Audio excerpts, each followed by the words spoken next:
It's 7 o'clock. Right on time. Okay. Bit of that.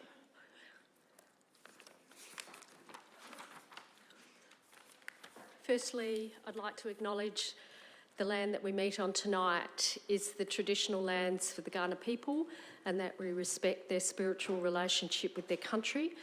We also acknowledge the Kaurna people as the custodians of the Greater Adelaide region, and that their cultural and heritage beliefs are still as important to the living Kaurna people today. We have everyone here. There's no apologies. Motions to grant leave of absence.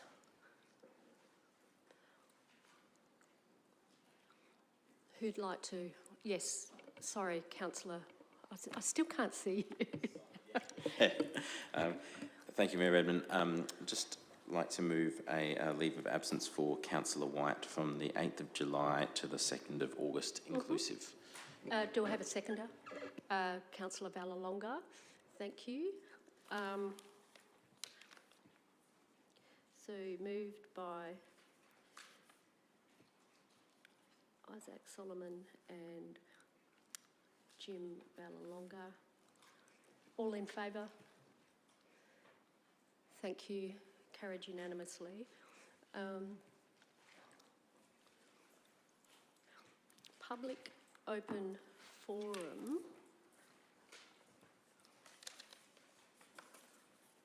We have Gavin Frost.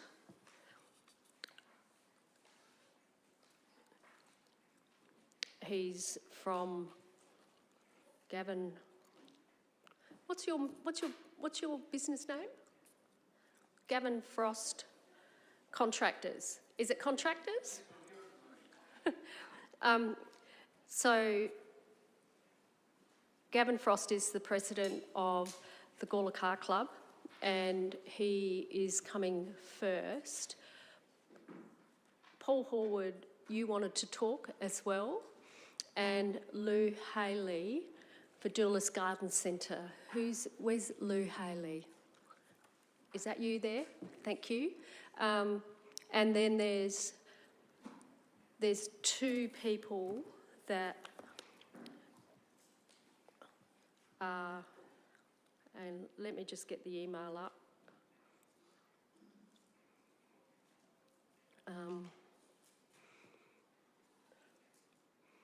Where is it?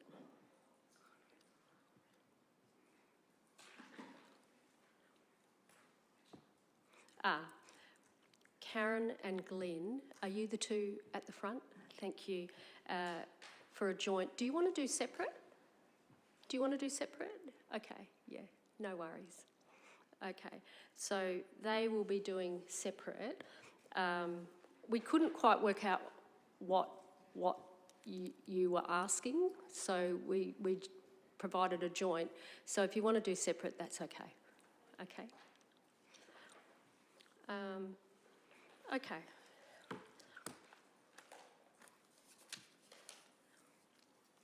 Gavin Frost, if you'd like to come forward, please. And then Paul Horwood, Lou Haley, and then Glenn Donaldson and Karen Donaldson. Okay. Good evening all. My name is Gavin Frost. I'm the president of the Gawler Car Club. I'm here to say thank you. The car club has just been awarded a $102,000 grant. So, and I would like to thank the council very much for all their support and their help. I've done a full presentation to the car club at our last general meeting. I went through and highlighted all the work that the council's done, all the reports that the council's done, all the level of investment that they've done. Because it seems like, you know, that the council gets knocked a fair bit, that they're not supportive.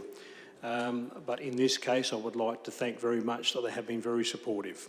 So I've made the club quite aware of where that's all at, and that we greatly appreciate these funds will go for the ABC Community Hub. It won't be just for the car club. So it'll be supportive for the works that needs to be done for the grounds. We've had a working bee there already with the clubs. We've removed all the trees and got things all sorted and tidied up. The SES have presented us with their, they can't get enough power on the existing service, so that has to be upgraded. So that's going to be moved, so there's going to be additional cost to all three clubs to upgrade the power supply. So these funds will be greatly appreciative to assist to get all these things moving and over the line. So thanks very much to Tony Piccolo for his support as well. So strongly lobbying for things, and without the continued support of the council and the community effort, none of these things would happen. So I say thank you very much. Thank you, Gavin. Thank to all councillors. Thank you. Thank you very much. Paul Horwood, would you like to come forward? And then Lou Hallery.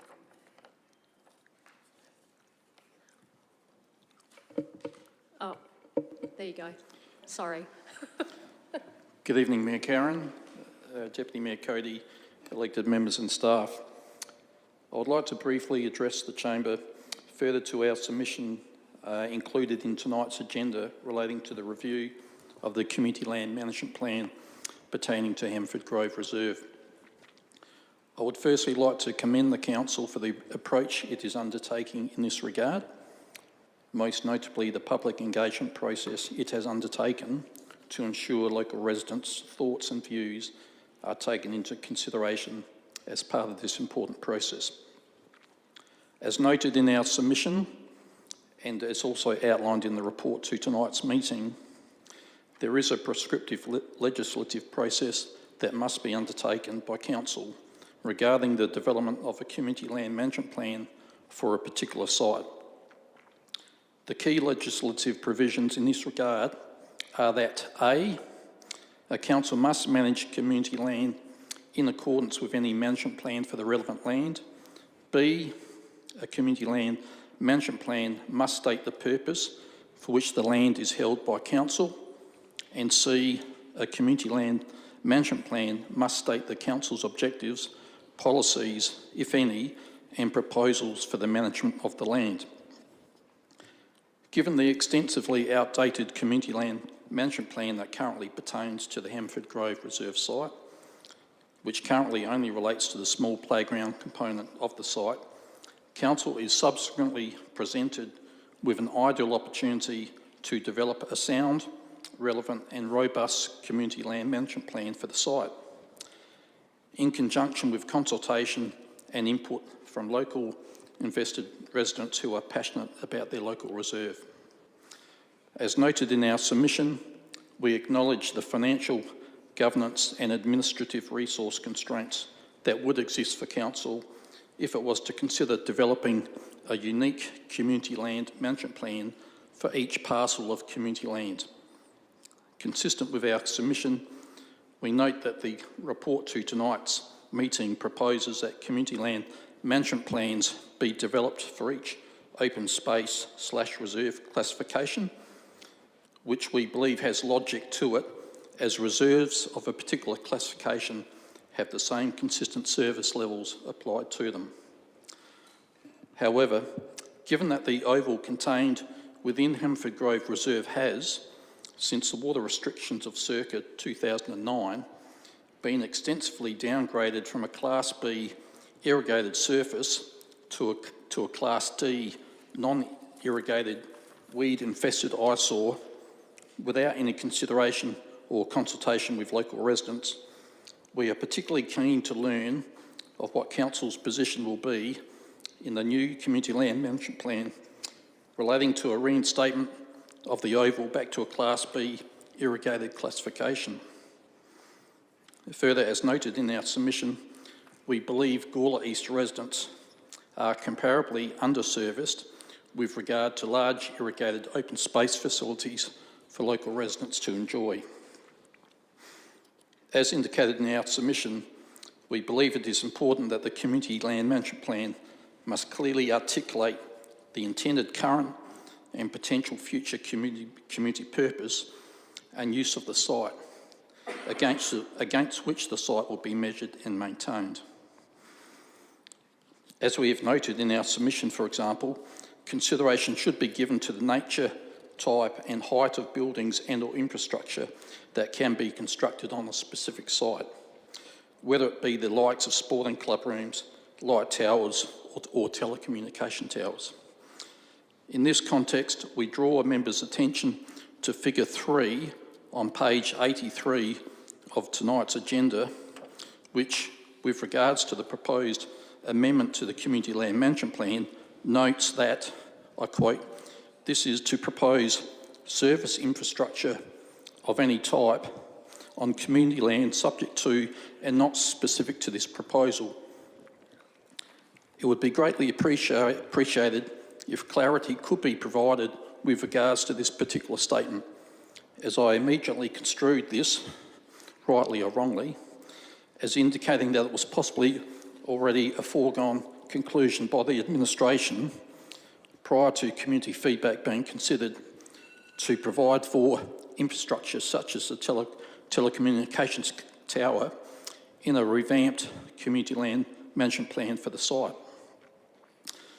As a comment specific to the proposed telecommunications tower, it is important to note that everyone acknowledges and accepts the need for such infrastructure 30 seconds, thank you, in today's Paul. society. Local residents are simply advocating for numerous reasons as outlined at the recent community forum and as attachments to tonight's agenda report that the Hemmerford Grove Reserve is not an appropriate location for such infrastructure. Indeed, to assist Council and the proponent of the tower, we have already identified what we construe as a far more appropriate and more elevated location in close proximity to the reserve, that being the large parcel of undeveloped residential land contained between Carlton Road and the Gawler Link Road. Mayor Karen, I thank you for the opportunity of speaking tonight. Thank you, Paul Horwood. Lee Hallery, would you like to come forward?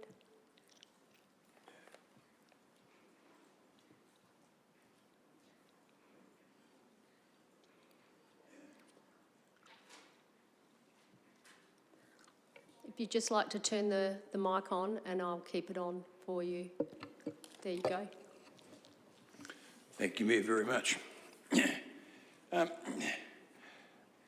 here as a concerned citizen for a gentleman who was a big help when I came to live out here.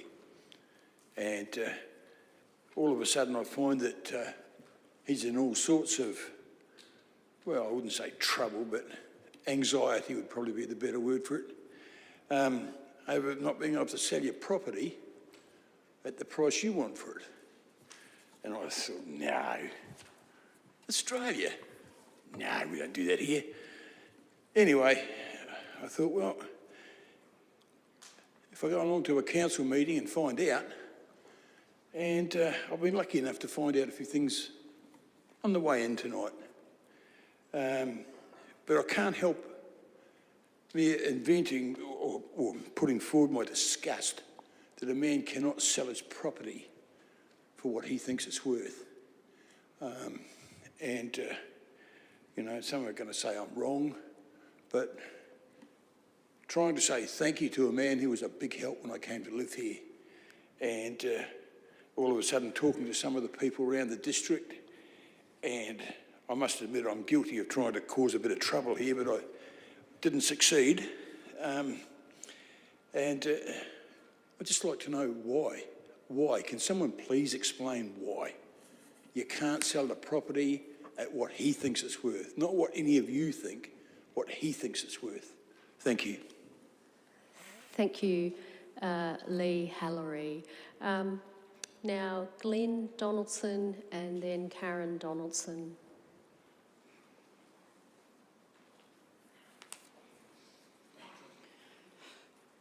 Good evening, Mayor, elected members, council staff, ladies and gentlemen. My name is Glenn Donaldson and I'm here to speak about the choice of location of the proposed communications facility at the Hemmerford Grove Reserve. I've made two previous representations, one at the Council Assessment Panel meeting and another at the public forum. I acknowledge some elected members were at each of these events. The purpose of this representation is to ensure all elected members have had the summary of the points that have been raised. I further acknowledge my public forum representation is included in tonight's meeting agenda papers. I aim to add the emphasis on the pertinent key points. As stated, a number of these comments were raised at the Council Assessment Panel meeting, and let me say right from the outset that I fully understand the CAP has made its decision, which is binding, and that is not the subject of this presentation. The development application identified the area of southeastern Gawler East, that is Springwood Estate, requiring resolution of mobile phone coverage deficiency. It states, the proposal is specifically intended to improve network capacity and broaden the range for mobile service coverage within the southeastern Gawler East area, Springwood Estate. The South Australian Planning and Design Code 2021 identifies a number of desired outcomes along with their performance outcome. One of these is to avoid proliferation of tower infrastructure by co-locating with other telecommunication facilities. The existing Kalbiba Tower is 520 metres from the southeastern Gawler East, in contrast to the 1.2 kilometres from the proposed tower. Additionally, the Kalbiba Tower is in line of sight to southeastern Gawler East, whereas the proposed tower is 40 metres below the target coverage area. That is, it's out of sight, it's blind, you cannot see it. This strongly leads to co-location with the Kalbiba Tower as being the best outcome and tight compliance with the desired outcome and performance outcome. However, the Indara development application ruled this co-location unsuitable. When this was questioned, Indara responded stating the desired coverage area included central Gawler East, that is between Carlton and Lyndoch Roads. This raises doubt of the validity of the selection of the proposed site in the first instance. Was it selected for coverage for southeastern Gawler East? If the southeastern Gawler East is not the sole area of desired coverage, when in the development application process was this decision made? Indeed, is the proposed site optimum for the changed area of desired coverage? Indara's own documentation is contradictory and inconsistent. In answering Council's request for further information, Indara provided a coverage map of the existing telecommunication infrastructure.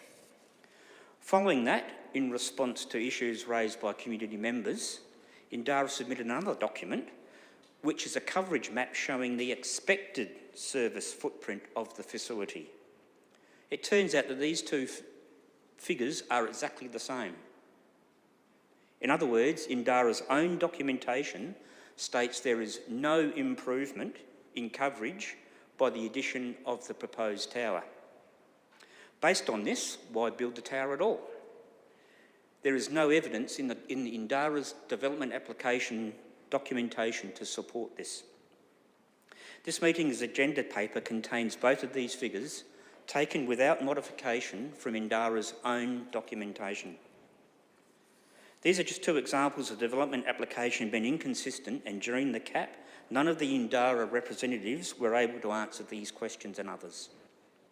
There clearly needs to be some strategic consideration when it comes to the proliferation of telecommunications tower infrastructure within the council boundary. This cannot be a piecemeal consideration. As the chair of the CAP noted, why was there no consideration of other greenfield sites, such as the top of the quarry on the southern side of Carlton Road? It would be an excellent initiative of Council to undertake a strategic assessment of areas within its boundary for the use of this 30 sort seconds, of information. thank you. Be an excellent initiative of Council to undertake a strategic assessment of areas within its boundary for the use of this sort of infrastructure. I thank you very much. Thank you. Karen Donaldson.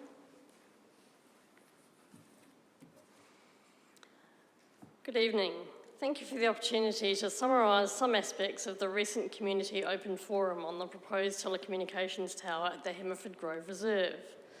There were a wide range of speakers from the vibrant and engaged local community.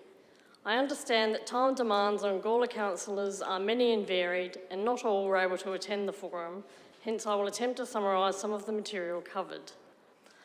I acknowledge that we all use mobile phones and these towers need to go somewhere, however not in a council-owned park.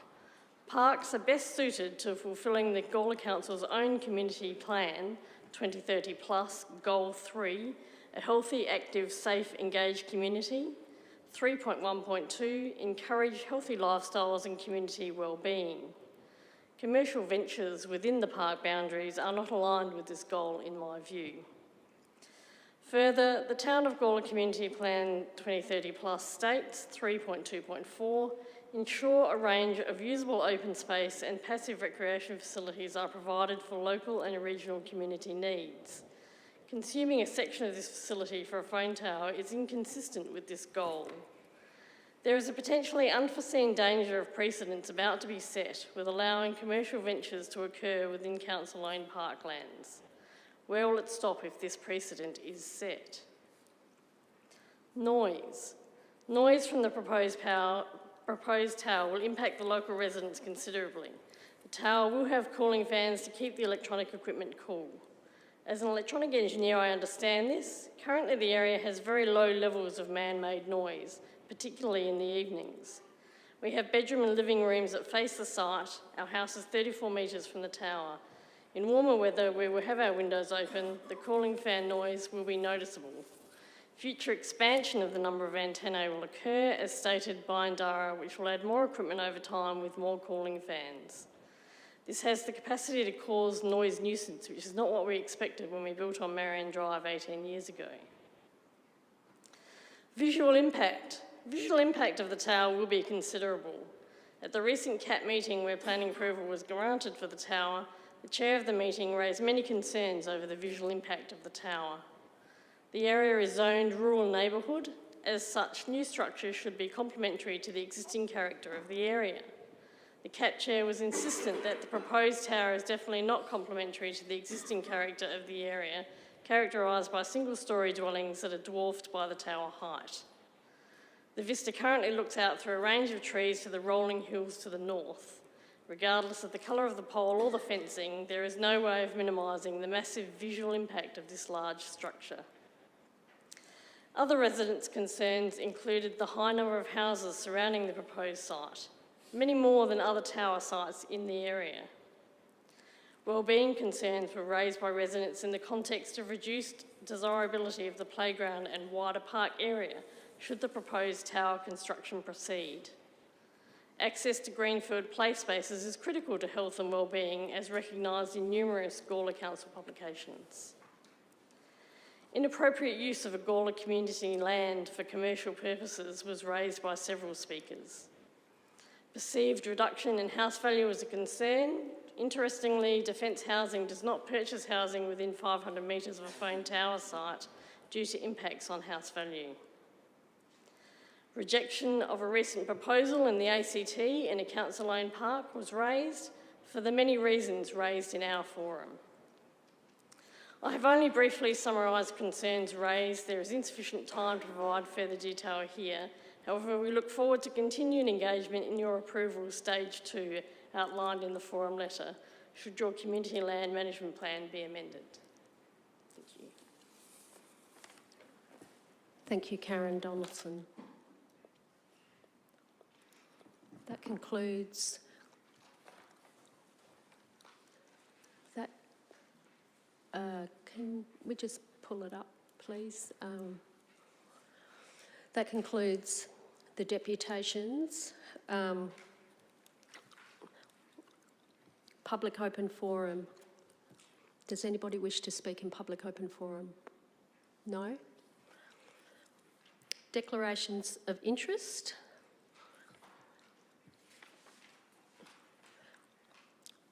I have a material conflict in 10.10, a material conflict in 19.2, and Item 7.2 under Corporate and Community Services Committee, 7.2 ALGA National General Assembly material conflict. Anybody else? Paul Kosh. Item 12.3 CCS meeting recommendations, item 7.3. 7.3. Yep. And that's to do with community grants, and I'll outline that when I get to it. Which one would it be? 7.3, 7.3? community grants. You're going to, is that a material conflict? General. A general. Yep. Yep. And I'll detail that when I get to that item. Yes, thank you. Paul Kosh. Yes. Thanks, Mayor Redmond. I've got a material conflict in 11.4. Yep. You'll declare that when you, Councillor White. Anybody else? Councillor Solomon. Thank you, Mayor Redmond. A general conflict in item 11.4, which is the Gawler Business Development Group quarterly report. Okay, no worries. Councillor Solomon. Thank you. Anybody else? No? Okay. So we'll get on with the meeting.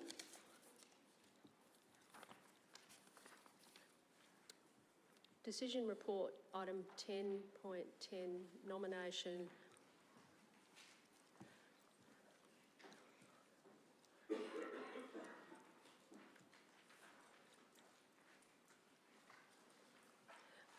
Nomination for position on an Adelaide Cemeteries Board. I've got a material conflict. Deputy Mayor, you'll need to take the chair.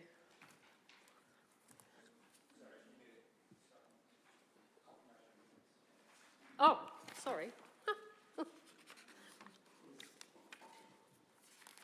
Confirmation of the minutes. Confirmation of minutes, ordinary council meeting 23rd of April to 24. Do you want to move that way? Do I have a seconder? Councillor Hughes, Councillor Davies and Councillor Hughes. All those in favour? Thank you. Any business arising from minutes?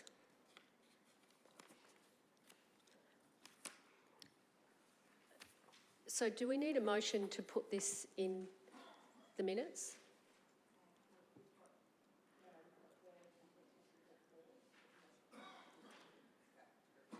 So we don't need a motion? Okay, okay. Right, I'll take the chair. 10.10, we're doing 10.10 first. We're doing 10.10 first. We'll get that out of the way, and then we'll do 11, we're going to move 11.5, move forward, and then we'll, yeah, I'll leave the room. I leave the room.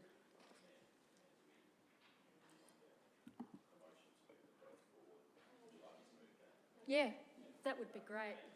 That would be great. So happy to move a motion for, I'm not sure whether it can be done together, but item 10.10 forward and 11.5? Item 11.5 to be heard after 10.10. So that's the one where the nomination for Mayor Edmund and the Hemmerford Grove matter. We've got a few people in the gallery. Happy to move that. Councillor Samble has seconded that motion. All those in favour? Carried unanimously. Thank you. Okay, I'll leave the room.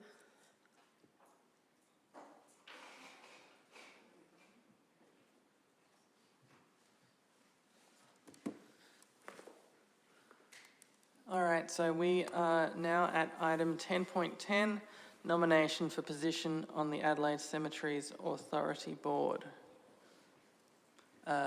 Councillor Hennessy.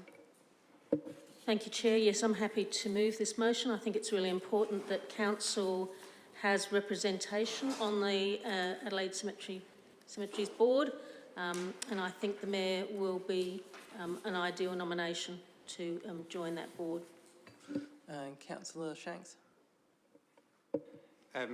Just a quick question through you, Chair. I do note it's a 4-year term. There's only 2 years left of the current election. It says 2028. I don't know if wording might be better set as... I think that's just what the Local Government Association does.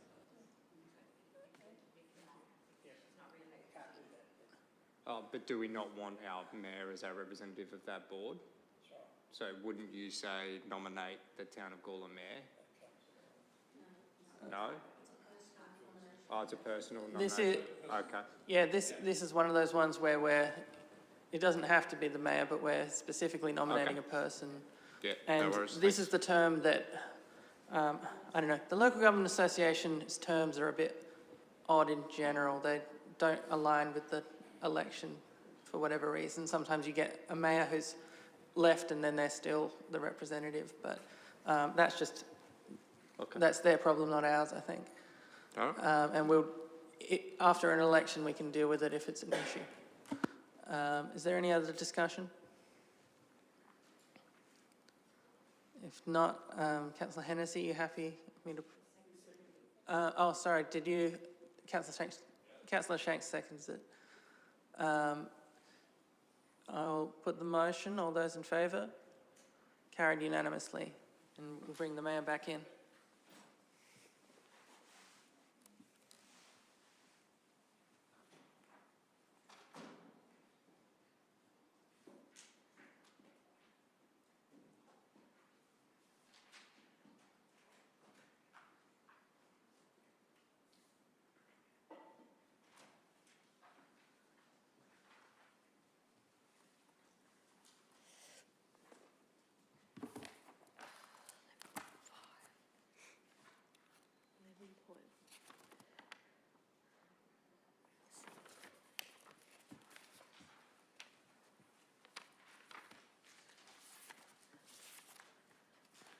Okay, 11.5. Who would like to move the officer's recommendation? Would you like to move that? Yes, thank you. Thank you, Mayor Redmond. Councillor Solomon. Thank you, Mayor Redmond. I'm happy to move this. I think it's a good summary of what was said the other night.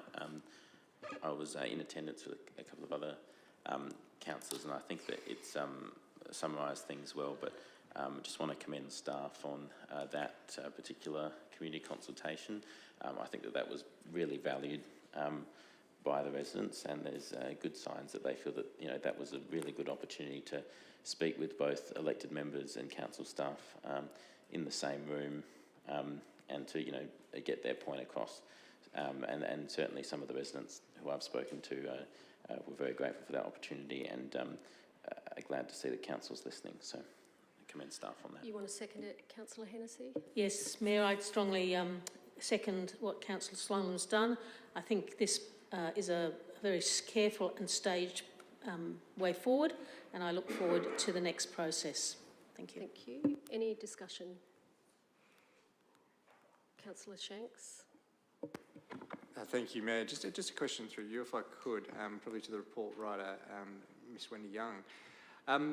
Just in regards to some of the dialogue tonight from Public Open Forum, if we go to community consultation and we do get a good engagement from our community, and we get a resounding answer in what they would like that public space treated like, and commercial undertaking isn't one of the options. How does that work through in relation to how that will be received? I'll refer to Wendy Young. Thank you. So through the chair, we still need to go through the appropriate approval stages. So in this case, it is the amendment of the Community Land Management Plan, which, given it is so overdue for review, we need to consider that in the broader context of our community land management plans, because to amend one for one site is inappropriate and not consistent with how other local government areas do that. We really need to update them so that they are modern and aligned to how the community want the community land to be managed. Yeah. So that is one process, and that process isn't specific to allowing a lease for a telecommunications tower. It is specific to agreeing what the purpose of that community land is being managed for. Mm-hmm. So we need to keep that in context. The lease agreement and the decision by council on that is the final stage of that. And it will be up to the chamber to decide, based on all the information they have at hand, how they want to proceed with that decision. Thank you for that answer. I think that addresses that question. Any other questions? Councillor Koch and then Councillor Samble. Yeah, thanks, through the chair. I just want to clarify around infrastructure on open space, because there are examples where we have infrastructure at sporting reserves. So we're looking at sporting reserves different to, say, passive recreation sites compared to drainage lines, etc., etc. Yes, Wendy Young. Through the chair, I think that's what we need to explore, exactly how we're going to do this. So reviewing how many councils have done their latest review of their community land management plans, there does seem to be somewhat of a trend towards doing an overarching reserve community land management plan and then having sub classifications of different reserves within that. So the overarching objectives are the same, but then within sub classifications there's more specific objectives and targets within those. So the sites at their different levels of classification are still, if you want to use the word, protected to what their fundamental objective is and their fundamental use is, but the overarching information around how we use our reserves and classify our community land management for those reserves is still kept together. So it's grouping them so that you've got consistency overall, I guess a consistent framework, if you want to call it that, and then the sub-classification is where the specific details of how each of them, the objectives and the targets are defined. Does that make sense? Yeah, I think that makes it perfect sense. Thank you, Wendy. Yes? Yes? I just want to make sure that, I mean, there are existing infrastructure on council land, sporting ovals, so I'm just concerned that that's not going to create a precedent, because it's been mentioned already tonight that we don't want to create a precedent by putting infrastructure on community land, but we already have telecommunication towers on sporting ovals. So I'm just concerned that that isn't going to be the norm. Not the norm. I mean, that's not the precedent for all the other other Wendy, reserves. would you like to provide an answer? Through the chair, I'll try my best. So I'm not going to comment on how previous agreements and leases were made on different types of community land. That was all very much prior to my time. I guess what I can comment on is that within our current community land management plans, some allow for lease and some do not. So there is a discrepancy there, and that's what we need to assess, review and come back with recommendations for. There is inconsistency at the moment, so that's what we need to get through. Thank you. Any other questions? Councillor Samble. Yes, Mayor Karen. I mean, one of the things that I'm just wondering whether all electors note, this what we are now asked to vote on, it says notes. Yes, it does. What's the difference in notes? We've heard some very passionate and concerned persons here tonight. Yes. There's also new evidence that has just been said about the point of how, is the tower necessary and all these sort of things and so forth. Well, we're asked tonight to note these things. Yes. Can you please make it clear to us, if we voted for this, what are we voting for? Something to keep it moving, or are what we've heard tonight going to be listened to and not just brushed away under the carpet? That's what concerns me. Well, we're noting the 3 stages of approval required for the proposed telecommunications tower in Hemmerford Grove Reserve, notes the summary of community feedback received relating to the proposed telecommunications tower in Hemmerford Grove Reserve, notes that the review of the Community Land Management Plan playgrounds and passive reserves will commence, and a report will be presented back to Council with the proposed updated Community Land Management Plan and associated community engagement plan. So we're only noting. So notes. So that's what we're doing here tonight. We're just moving this to the next stage. Yeah. So we're really not going to change anything, are we? That's the way it's going now.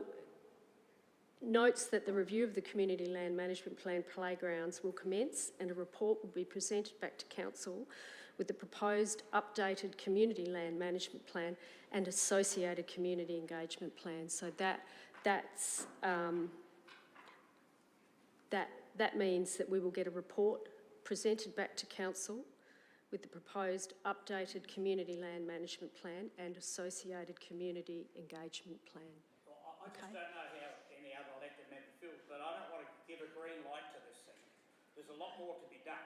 Yes. And we might give them an amber to go on with the work, but yes. That's where I'm just wondering how other elected members feel about it. We're just noting this tonight. Yep, we are noting tonight. Yes. Councillor Shanks. Yeah, thank you, Mayor. I think, and you know, feel free to jump in at any point in time. But when we do see a community engagement forum run the way that we did, and that was quite well received by those that attended, we see reports providing updates of actions that are happening in the background and are to come. Is our staff trying to keep us informed, our community informed on the processes that we have to follow in relation to development sometimes happening to us, and the key times when decisions are to be made. Tonight, this isn't one of those times. This is a current state of play and actions to date. And you know what I'm picking up on as well, and through the report, which I like to thank Wendy for, is also that quality improvement opportunity here, because what it's actually brought to light is how far we are behind on our community management plans as a whole. Yeah. If we look at it holistically. Don't get me wrong, there is definitely linkages through our grading of our playgrounds and our open space expectations and the like, but you know, those community management plans that actually earmark what our expectations are for each parcel of land, I think is a body of work and a catalogue of information that we do need to do. So taking this opportunity to update this site and also provide the option for the community members of that area and the broader town to be able to buy into what their expectations of that land use is. So absolutely, Councillor Sample, understand your sentiment and look forward to the debate to come when a decision comes to this chamber with all the data that is going to come with it. But at this point in time, I take this as a, hey, guys, this is what we've been up to in the background, and here's what's to come. So be informed, get ready, but here are the steps moving forward. Councillor Deputy Mayor. Yeah, I'm happy to support this recommendation. It is, as Councillor Sample noting, but that's not to say that nothing's being done. Some of the critique that's been raised is that our community land management plans in this area are out of date, and this shows that the staff is going to prioritise those areas for review. So that is a change that is happening. It's just noting because the staff don't need our approval to do it at this stage. They're just going to do it, and we're noting that they're doing it. So change is happening, but even though it's a noting report. Any other discussion? Councillor Solomon. Happy to close, yeah. Do you want to wrap up the debate? Yes, thank you. to say, I think that that, of course, as Councillor Hennessy mentioned, this puts the steps moving forward and lays that out for us. And I think that addresses the concern raised by Councillor Koch as well about consistency, is that if we have that land management plan, then we're making sure that the decisions we're making are consistent across the town. To what Councillor Samble was saying, this process is something which is going to move forward. Whether we have this noting report tonight or not, I think what this noting report tonight is doing is clearly outlining the steps forward for our community, and it talks about something which I think the community is really ready to sink their teeth into, which is the land management plan, because not only we haven't just heard deputations on issues around the tower, we've heard all the wonderful things that could happen at Hemmerford Grove there, and what it used to be, what it could be as a community space, and irrespective of the tower debate, that's an opportunity for that to be explored by those members of the community who are so passionate about making that a real community space. So I hope that sort of answers what Councillor Samble was asking there.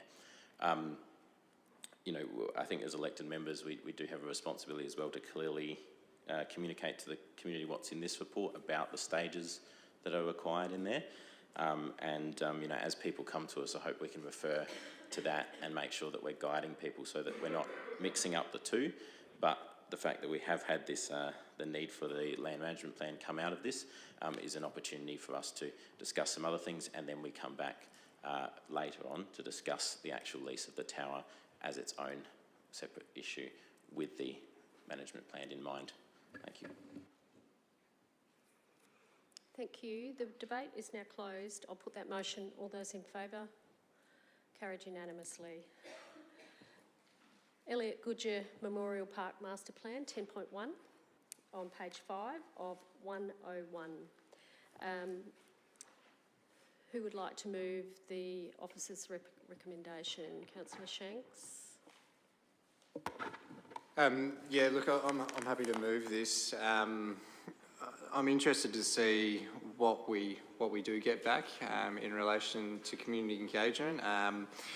I'd like to acknowledge Bryce and David Barrett and their teams that have actually been engaging with the multi-users of this parcel of land that is Elliott Goodyear. It's not just the home of Williston Footy Club. There is a lot of great other community clubs there that use this much loved space.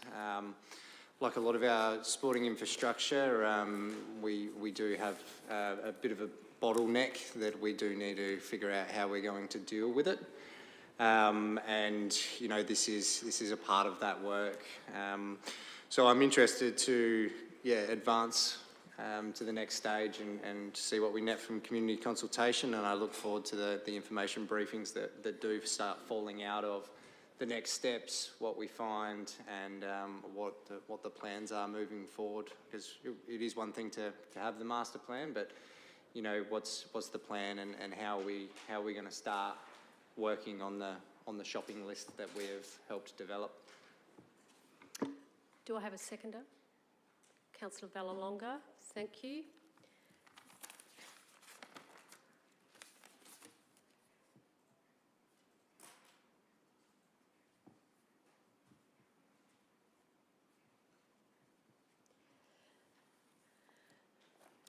Any further discussion, Councillor Hennessy?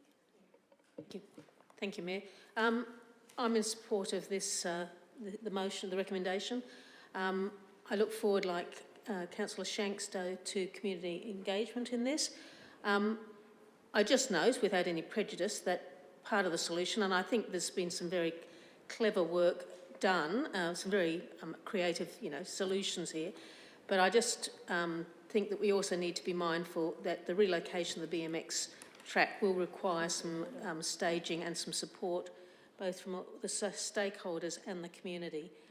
It's important that all of the players end up with an equitable solution, and I think it's possible. So, thank you. Councillor Koch. Yeah, Mayor, look, my biggest concern so far is the relocation of the BMX club. At the moment, we've got a proof of concept that it could physically fit in over at Carbeba, but I'm not really sure whether they've actually spoken. We've spoken to all the stakeholders at Carbeba, and also with the AusCycle, whether they are willing, because you need a fair bit of funds to do this.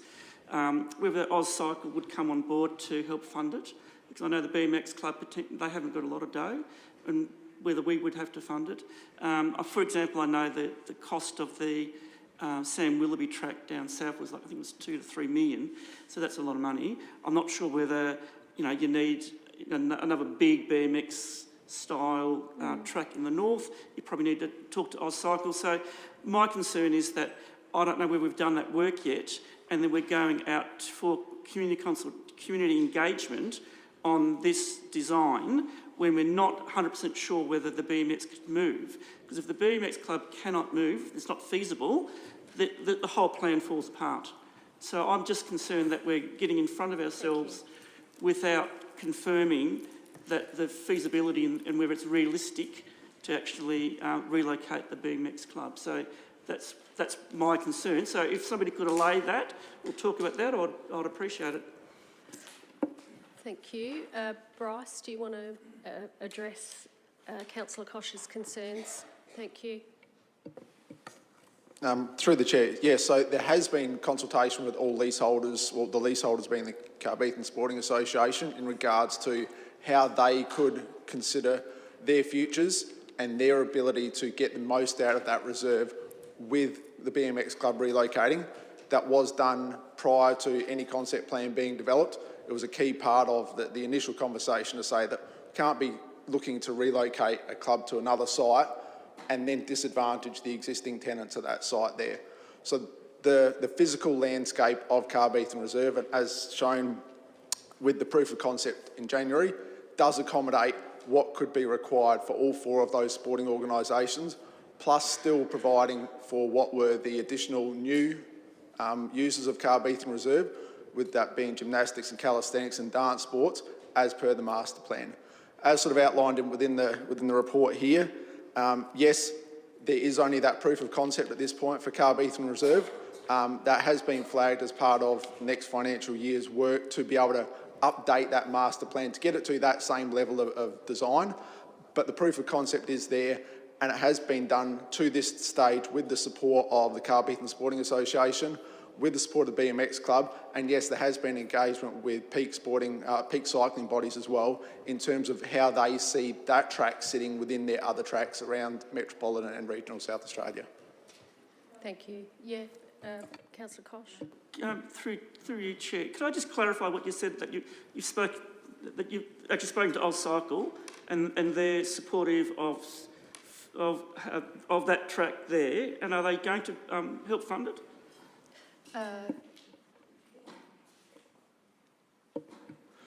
Through the chair, yes, they're supportive of it, but not surprisingly at this point of a concept and this level of a discussion, they haven't confirmed any funding being available, but that's clearly part of the conversation to form these partnerships with councils, local governments, state governments, sporting organisations, but also the peak bodies to try and get that sort of funding mix to get the most out of all of these plans. Thank you. Thank you, Bryce. Bryce Norton, Manager Strategy. Okay, so any other discussion? If not, Councillor Shanks, can you wrap up the debate, please? Yeah, absolutely. Just quickly. Yeah, I think it was summarised quite well by Bryce. I think we know how we need to position ourselves when we do want to ask the questions in regards to partnering with other peak bodies, state government. You can't just go with your hand out and say, will you help fund this? Because if I'm the peak body, I'm going to say, fund what? You've got a potential of proof of concept, but what does that look like? Where's your business cases? Where's your business plans? How is this going to benefit your region? And why should we invest in yours over someone else's? That's where we have our master plans, and that's where our fundamental driver is. And when we've got the backing of the end users, which again makes perfect sense to talk to Carbeathan, because if we're looking at relocating, obviously we don't want to cause any animosity there. So bringing all the groups along for the ride and having their backing is a very strong piece of work as well. This isn't the first master plan that we've developed, and I'm hopeful it's not going to be the last. But this is an important step to ensure we're well positioned to be able to go out there with a concept, with a plan and a strategy on how we're wanting to achieve our goals and what we're willing to put in. Not just, hey, can you pay for this? Can you help us pay for it with stakeholder X, Y and Z? So I look forward to seeing this one follow through and be picked up in our overarching strategic document, which is our long-term financial plan that really underpins the how we achieve these things that we say we want to achieve for the betterment of our community, linking to our vision statements and our community plan. The debate is now closed. I'll put that motion. All those in favour? Carried unanimously. 10.3, I'm on page 18 of 101. 10.2. Oh, yeah, unreasonable complainant conduct policy and procedure. 10.2, page 15 of 101. Do you want to move that way, Councillor Hennessy? Yes, Mayor, I do. I thank staff for coming back with this policy. I think it reads well. I think it's very... I think it would meet most of the requirements that we discussed during the workshop. My only feedback to it would be, and I think it can be met under the second part of this recommendation, I think there's some small changes that do need to be made, because it's a little bit inconsistent as to what applies to staff and what applies to elected members, to council members. I think sometimes both are mentioned and sometimes it's only staff, which makes it read a little bit oddly. For example, when we're talking about the employer assistance program, that, as we have discussed as a chamber, applies equally to staff and to elected members, and that should be reinforced in this policy. But otherwise, excellent work, and I'm very happy to move the motion. Thank you. Do I have a seconder? Deputy Mayor? Yep. Yeah, I'm happy to support this. I guess I feel like I should emphasise what this motion isn't, which is this is not about dealing with people who are just upset or you find annoying. This is dealing with, safety concerns, people who call staff members 30 times at 2 in the morning. This is stuff that, we have, staff and elected members to some extent have to deal with, and this is a pretty standard thing. As you can see in the agenda notes, Light Council, Barossa Council, Port Adelaide Enfield, they all have these kind of standard documents, so I'm happy to support this. Any other discussion? Councillor Solomon? Just wanted to emphasise on top of what the Deputy Mayor said, that that making sure that we're providing attention to issues that where people have come to council and are in need of assistance is really important. Making sure that we're able to service the whole community there as well. If we're continuously dealing with complaints which are or people who have no intention of dealing with council in a respectful way, that's taking away the ability of council staff to be able to assist people who are in genuine need of that. And I think when I say that, it's not, as the Deputy Mayor pointed out, it's not people who are a little bit frustrated with council who might have said something a bit disrespectful.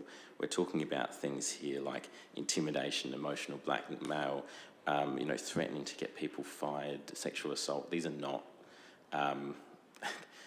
behaviours which would be acceptable to anyone in the community, I would think. So it's certainly not trying to block out people from making complaints to council. It's absolutely only the worst cases, but it is ensuring that where we're getting multiple phone calls and things, staff are actually able to allocate their time to cases that people need urgent assistance, and we need to be able to do that to provide that level of service to the whole community. So yeah, of course I'll be supporting this one. Any other discussion? No. Councillor Hennessy, are you happy for me to put the motion? The debate is now closed. I'll put the motion. All those in favour of the motion, carried unanimously.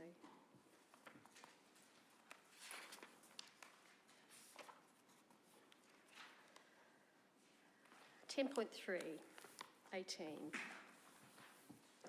Football and associated sporting clubs' future infrastructure needs working group terms of reference.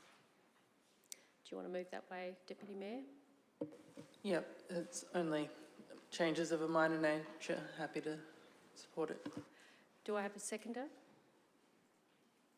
Councillor Lorna, do you wish to speak? No. Thank you. Any other discussion? If not, Deputy Mayor, are you happy for me to put the motion? I'll put that motion. All those in favour? Carried unanimously.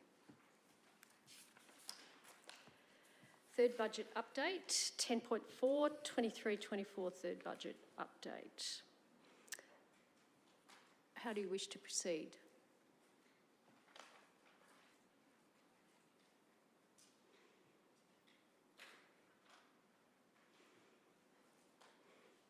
Does anybody want to move the officer's recommendation? Councillor Hughes, thank you. Do you wish to speak, Councillor Hughes?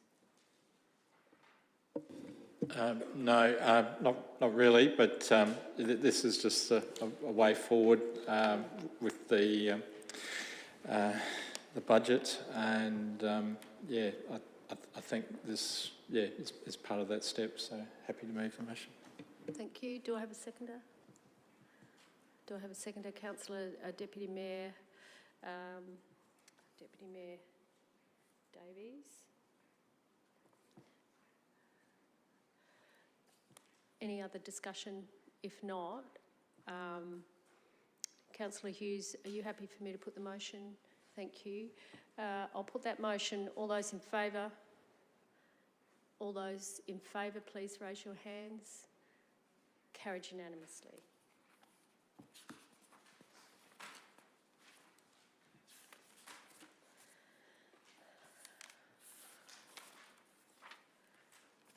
(10.5) Monthly Finance Report, April 2024. How do you wish to proceed, Council? Are you happy to move that way, Councillor Hughes? Thank you. Yep. Yeah, it's just a noting. Yep. It's just a noting report. Yeah, I know. Thank you. Do I have a seconder? Councillor Vallelonga. Do you wish to speak? No. Thank you.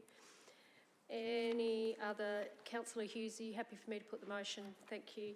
I shall put that motion. All those in favour? Carried unanimously.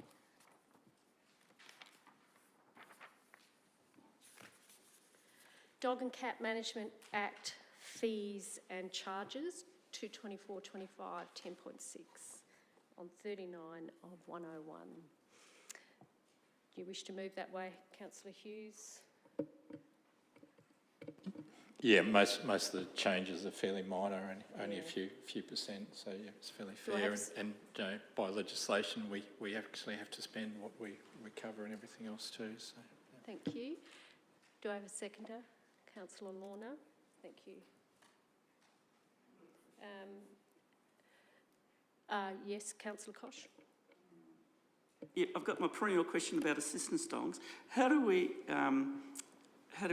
assess assistance dogs? For example, do people have to prove that the dog has completed the public access test?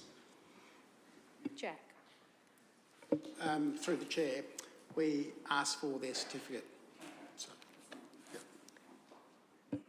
Does that address your question?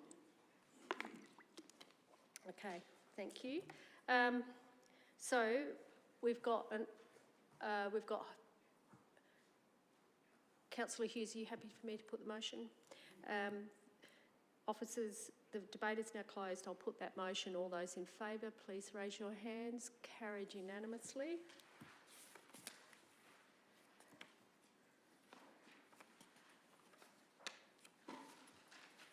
Boundary reform potential proposal, Dalkeith Road. I think this is a fairly straightforward matter. Take 10.7. Kirsty Dudley, Special Projects Officer, who wrote the report. Are you happy to move that way? Yeah, just quickly, Mayor. I found this rather interesting. It's a good example of what was historically assumed to be such a way, and acted upon based on that assumption to be actually wrong. So this is the correction to, I guess, almost make sure that the status quo is maintained in a legal manner, and correct that boundary, albeit maybe to a minor nature, but it is trying to make sure that we're both protected and our neighbours as well are equally protected. For this one. So, yeah, no, I found this as an interesting little anomaly. Every now and then you do get these sort of bizarre boundaries that you think are one way and they're not quite. So, yeah, this was, I thank you, Kirsty, for writing the report. Do I have a seconder? Councillor Vallelonga.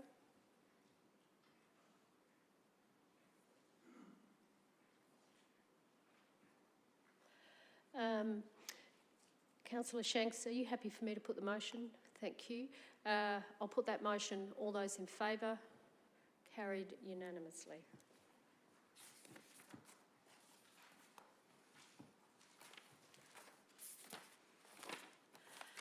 Acting CEO recommendation to amend Part 2 and 3 Resolution 2022-11 COU 348, Deputy Delegate to Local Government Association and Local Government Finance Authority, and the Deputy Mayor as Deputy Delegate to the Local Government Association of South Australia for a term expiring at the next local government elections in November 2026. Do you wish to move that way, Councillor Hughes? Do you wish to speak? Just briefly, yeah, it's just a correction to make sure that it's clear. So, yeah, no, that's fine. Really good. Do I have a seconder? Councillor Shanks. Do you wish to speak? No. Councillor Hughes, are you happy for me to put the motion? Thank you. I'll put that motion. All those in favour? Carried unanimously. Acting CEO recommendation to revoke Part 2 Council Resolution 223-11 COU 454. So we were revoking Part 2. CEO, can you read this out, please?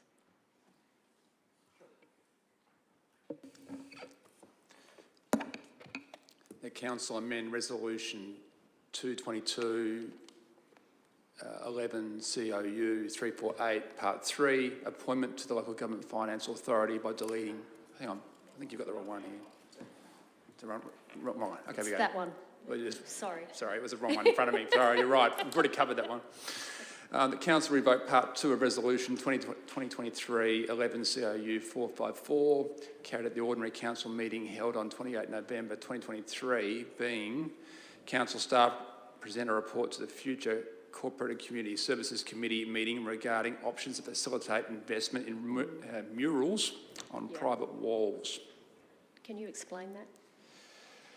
Well, I think there's some duplication in previous resolutions and some contradiction, and this basically just tidies that up. Yes, thank you. Do you wish to move that way, Councillor Hennessy, and do you wish to second it, Councillor Solomon? Yeah, thank you. Yes, again, this is a correction to avoid some duplication or possible clash. I think it, again, is a good example of where we've picked up, and I thank my colleague, Councillor Solomon, for identifying this, and I think this can only work well in making sure that we have actually both topics covered under the one policy. So I'm happy to move it. do you wish to second it? So, Hennessy and Solomon. Councillor Hennessy, are you happy for me to put the motion? Thank you. I'll put that motion. All those in favour? Carried unanimously.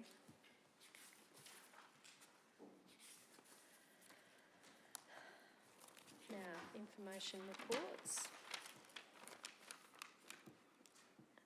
We have Code Red, Code Blue, ESCOSA review, grants update, Gawler Business Development Group quarterly report.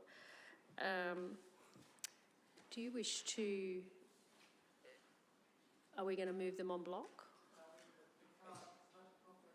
Oh, no, we have to pull your out. So, yes, you certainly may.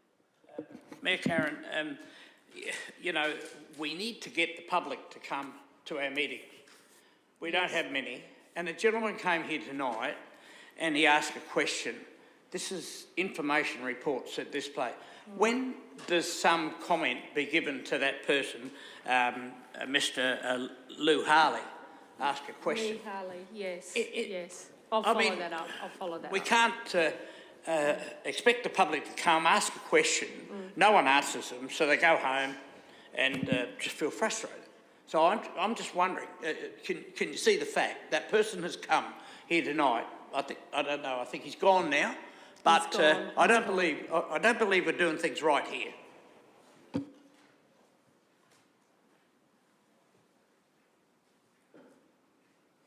What was that discussion about? The ESCOSA report. Oh, right, okay. Okay, sure. Okay. Are we going to move them en bloc? Or are we going to pull the Gawler Business Development Group quarterly report out? Yeah,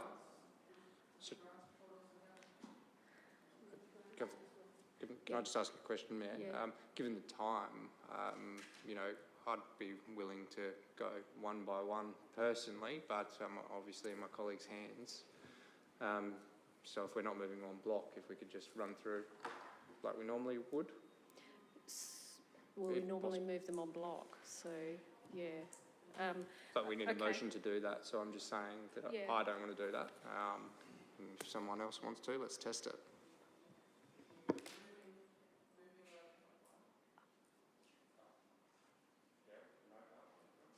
Right. So we're doing them one by one. We're doing them one by one. Code Red, Code Blue.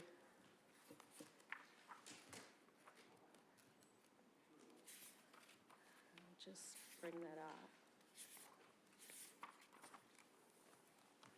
Okay. Yeah, question. Oh, I'd actually like the officer's recommendation moved and seconded. Are you happy to move that way? I'm happy to move 11.1, Mayor. I'm just also conscious Councillor Sample did ask a question without notice just then, which he has the opportunity to ask at any point, and I'm just wondering maybe if you, as the Chair, can follow up on that. I will. Yeah. I did actually say that I will follow that up.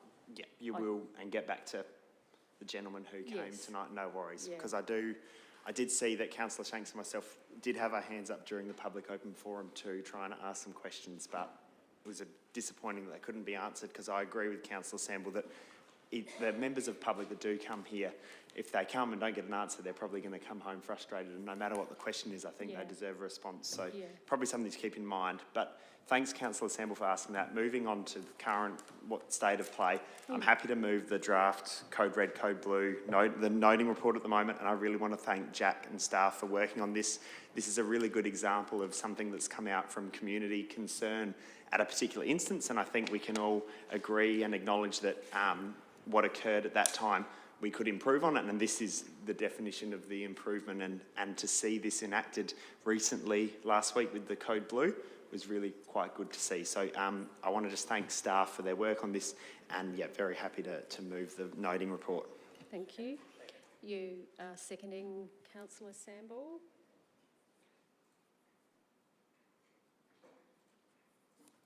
Okay.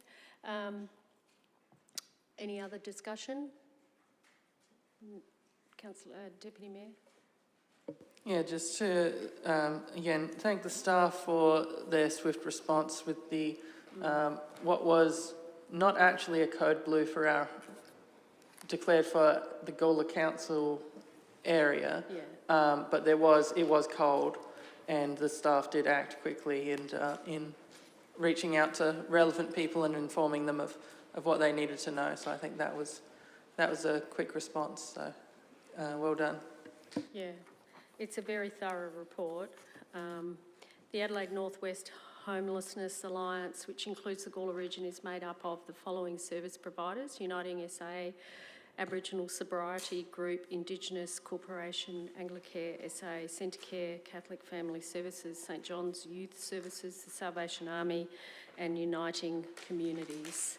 It's a very thorough report, so thank you, Jack and your team for writing this report. It's very thorough.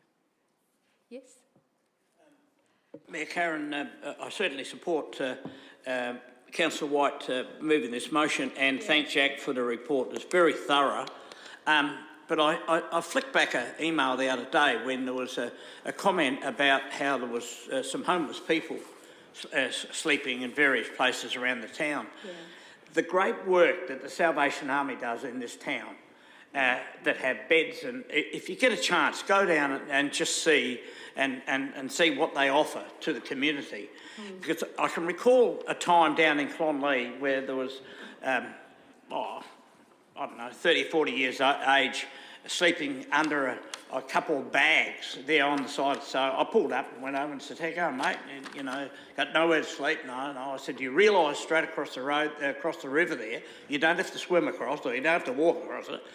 Go and see them, and they will look after you for whatever reason that you are sleeping here out in the cold." He did. And I gave him my card, you know, as you do, you know, hand your card out. And he rang me and he said to me, "Look, thank you so much. I never knew that was available." And the other day, I think, Andrew, I forwarded that email back to you, is we must not forget what is set up in this town at the moment. You know, like you see people lined up around in Todd Street for food and things and all that.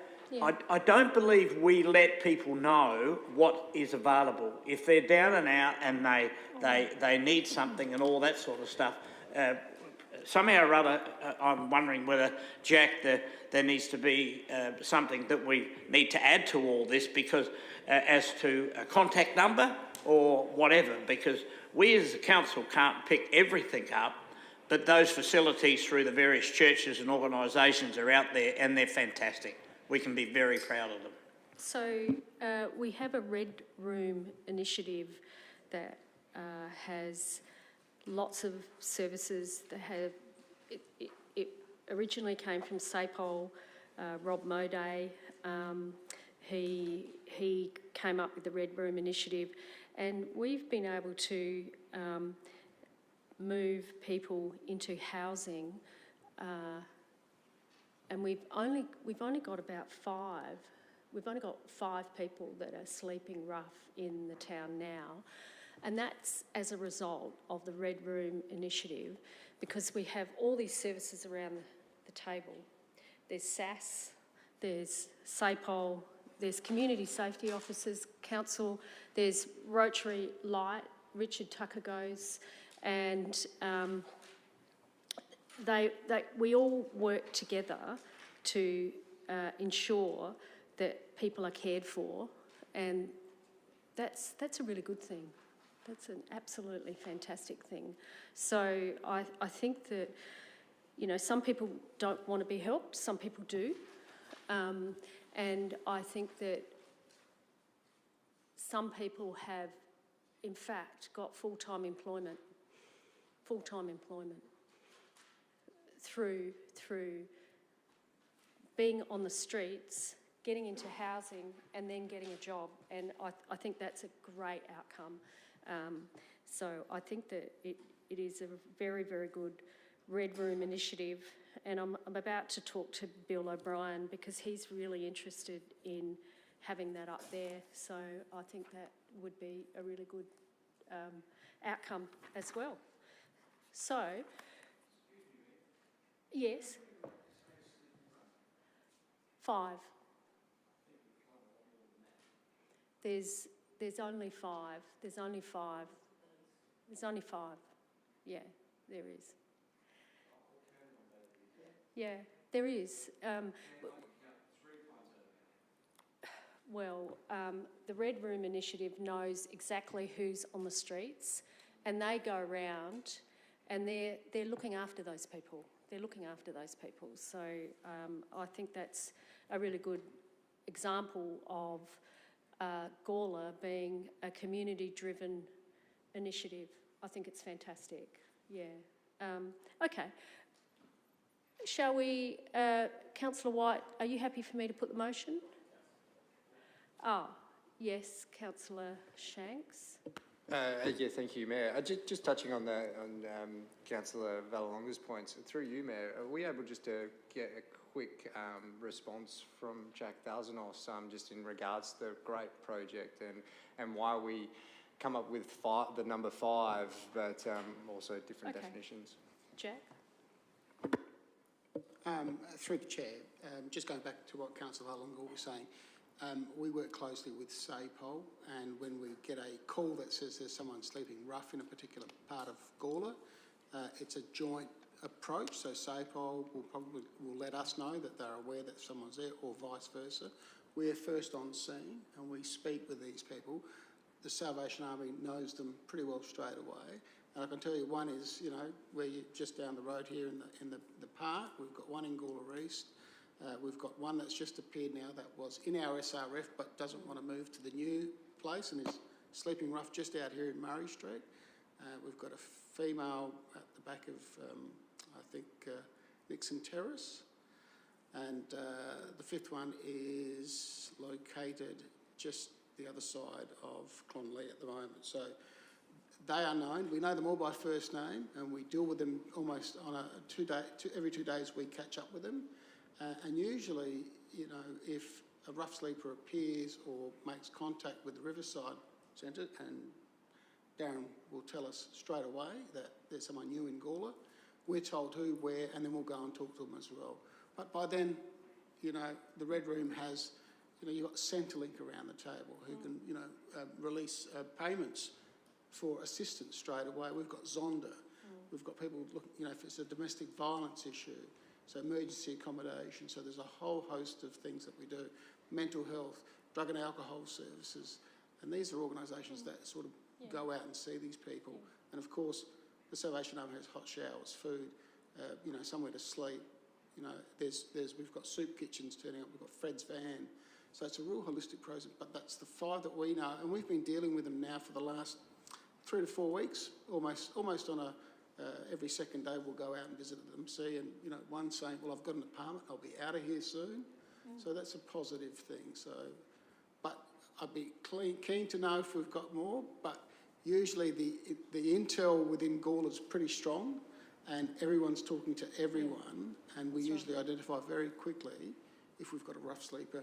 You know, even out the front of the Civic Centre, in the little alcoves, we'll find bedding and people sleeping in there that we'll approach. If it's someone's coming for the day and they'll pop something up and then they go at the end of the night, but we find, you know, that's the number and SAPOL have confirmed that with us as well. So, and we work very close with them. Yeah. Okay. I'm going to... Councillor White, are you happy for me to put the motion? Yes, thank you. I'll put that motion. All those in favour? Carried unanimously.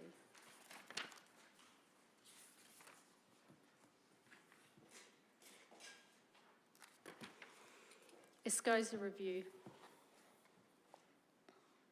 David Papa and Dongju Han from Bentleys will be present to answer any questions Council have on this matter.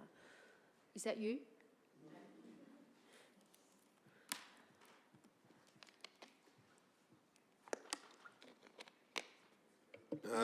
Without Dongju, of course, so just David Papa. Thanks for having me here today. You've seen our working document. in your attachments. Really, I'm happy to take questions more than go through the data, but the quick synopsis of the data is there is a lot of information that needs to be brought up to date. At the moment, you're running the risk of making incorrect decisions because you've got maybe old data. One of the issues we've seen in regards to sustainability over the sector in the last year or two, mostly driven by asset prices, is unit rates and costs of construction are escalating year on year. In your case, you've got a bit of ageing in your asset plans. The ageing in your asset plans with lower unit rates, you run the risk of not understanding the true cost of maintaining assets. Probably the biggest finding that we saw out of the review that we've conducted. Keeping in mind our review is not an official disclosure review, it's looking at similar aspects that I would expect disclosure to look at and what we've seen of other reports in the sector as well. And there is certainly a large focus on sustainability of assets and renewal programs in particular. So that's probably the largest finding that we've come to, and a few of the matters that we've identified as gaps in our working document, and there will be a formal report coming through,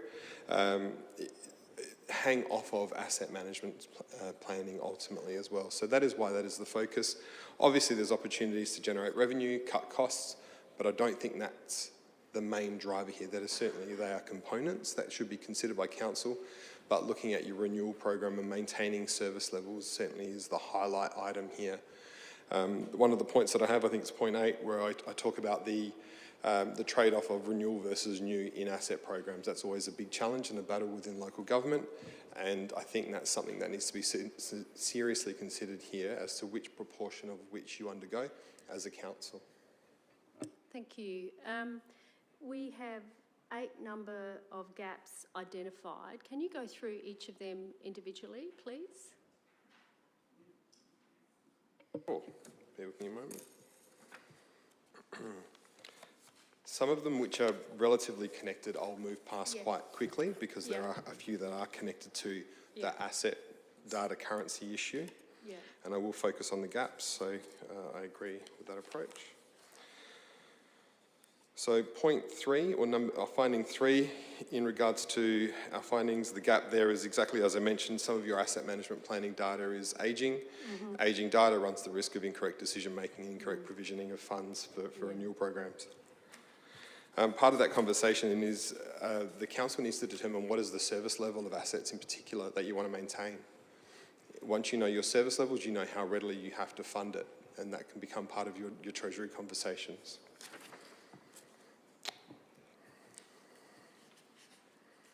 Item number 6 is a gap identified is actively pursuing additional income streams is an opportunity that needs to be documented and considered. Again, I think that comes from some of the guidance and direction that we've seen in other SCOSA reviews. There should be an active revenue optimisation consideration. Number 7 is in regards to, I guess, opportunities for debt reduction as well. There are quite a lot of redundant assets in many local government ledgers, and identifying assets that can be disposed could give you the opportunity to reduce debt. But it's not just about selling assets. That is just one of the big mechanisms. It's a quick cash injection to get your net financial liabilities under control, and I'm aware that you're teetering quite high. That's certainly one of the mechanisms that could be explored, as well as those other revenue generating initiatives. Point 8, which is one of our gaps. That's the main one I was referring to before in regards to the split between renewal and capital when you're looking at the allocation of your funds.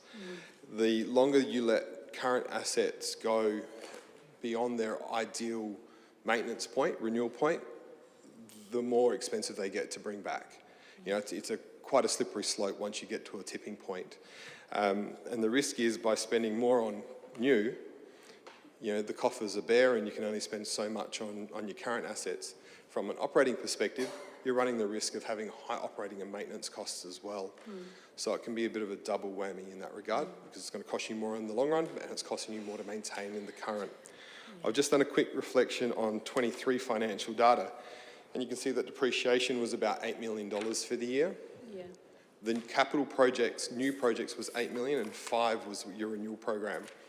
I'd argue depreciation is your provisioning for renewals, and therefore, just on that 1 year, and I appreciate it's a 1 year snapshot, it indicates that you probably didn't go as far as you could have or should have.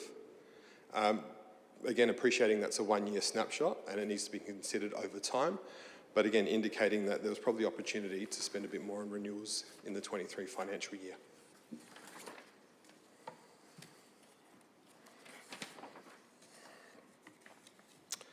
Finding 9, similar to earlier on, it's just another lens on it, but it's the same driver and cause of the currency of asset data.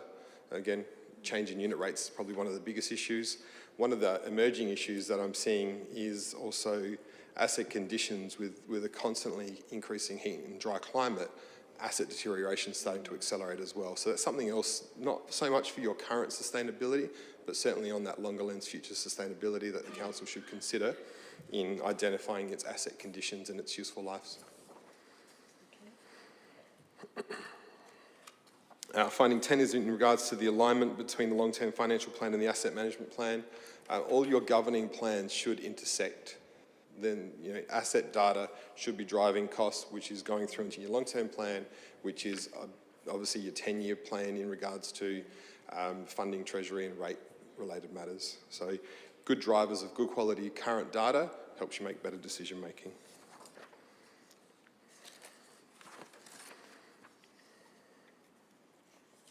And item 13, which I think is the last gap, is much the same along the lines of prioritising renewals over capital when it comes to your CapEx spend. Or sorry, renewal over new when it comes to your capital spend. So that's just the highlights on each of those gaps. Thank you. Thank you for that. Any other questions? Councillor Shanks. Yeah, thank you, Mayor. Thank you for that, touching on that. Would you be able to just, I guess, give a brief overview of the process in regards to a SCOSA? Like simplify it for someone that doesn't understand exactly what has happened in recent reform changes that have actually then grown into the SCOSA reviews. Because I think sometimes it's easy to be a little bit threatened by the unknown. I personally see these reviews as long overdue, to be honest. And your review before the review is also being able to highlight some of those quality improvement opportunities. But I guess talking about the opportunity of quality improvement, financial improvement, and what weight SCOSA has in relation to what they're able to do and why the overarching picture of why we do this. Sorry for the long question. For the question, it is a big question, and I'll do the best I can to answer it, keeping in mind we're a consulting firm. I'm not an SCOSA rep. Don't deal with them. Stay away from them. Good luck. No. To your point, it's long overdue. I couldn't agree more. For many years, so with an audit background, financial external audit background, as well as consulting, for years I've been raising to councils of the concern of underrating. And it's easy just to say up your rates. I'm not certainly advocating for that, but certainly I've identified many occurrences where there's been underrating and underservicing, and the two are inherently linked most times. This has been ongoing, and generally it's because the elected members of those councils are so focused on the community need and cost control, and especially in the current economic environment that we're in now, cost of living pressures are certainly swaying decision making. I guess having that third-party oversight is really making sure that if you are making those decisions, it's very well thought out. All the SCOSA reports that I've seen are certainly looking at asset sustainability as one of the largest items to be concerned and considered, which is again why we focus so heavily on it when we conduct our reviews of similar. And yes, there are peripheral components, but the cutting of admin costs, for example, is a very short-lived solution. As is the sale of assets. It really comes down to that quality planning and making sure that you're revenue generating appropriately. And that's everything we're seeing from that SCOSA perspective. So it's hard for me to comment much beyond that. That's just my observations of what I've seen, and certainly do concur with your opinion that it's overdue as a regulatory oversight. Councillor Koch. Yeah, thank you, Mayor. Dan, could you just give me a bit of a balance between service reviews and asset management? Because you talked about that they work together. Could you just, because I think we're undertaking some service reviews, and I think that's it's a fairly long-term process for us. It is. Like it takes 6 months or something, and you do one at a time. So if SCOSA picks that up, what do we do? Because we can't do that overnight. Yeah, thank you, Councillor Koch. The concept of a service review can take many forms, and that's the hard part for me to answer against, unfortunately. A service review could be, in regards to operating activities and the sufficiency of serving the community. It could be in regards to the serviceability of your assets and infrastructure. If it's in a building sense, it's very different. So, unfortunately, it's quite a hard question for me to answer. In regards to SCOSA's view on it, I don't quite know. And a SCOSA review, again, I think it is down to that whole financial governance of an organisation to make sure that you're provisioning and squirreling away the money to serve your community. One of the points I did raise before, and I think needs to be relatively well documented, is what is the appetite of the council, being yourself as the elected member, but also your community, in regards to asset service levels, i.e. how many cracks in the road are they going to tolerate before it becomes a problem. So when I'm referring to service levels, that's certainly the area that I was referring to, but I take the point that there's also an operating service level that needs to be maintained. And again, that's you as the elected body that needs to consider what that appetite is in regards to your funding and provisioning of cash to maintain it. Thank you. I think that addressed your question. Yep, thank you. Any other questions? Does anybody want to move the officer's recommendation? Yep. Yes, thank you, Mayor. Firstly, just quickly, I'd like to thank my colleagues. I think not doing these reports en bloc has been proven quite valuable, and this is one of those examples of what we sometimes miss out on. So I just wanted to flag that. Thank you, David, for coming tonight. I think your ability to be able to talk shop, but do it in such a way that does, in lack of a better term, dumb it down.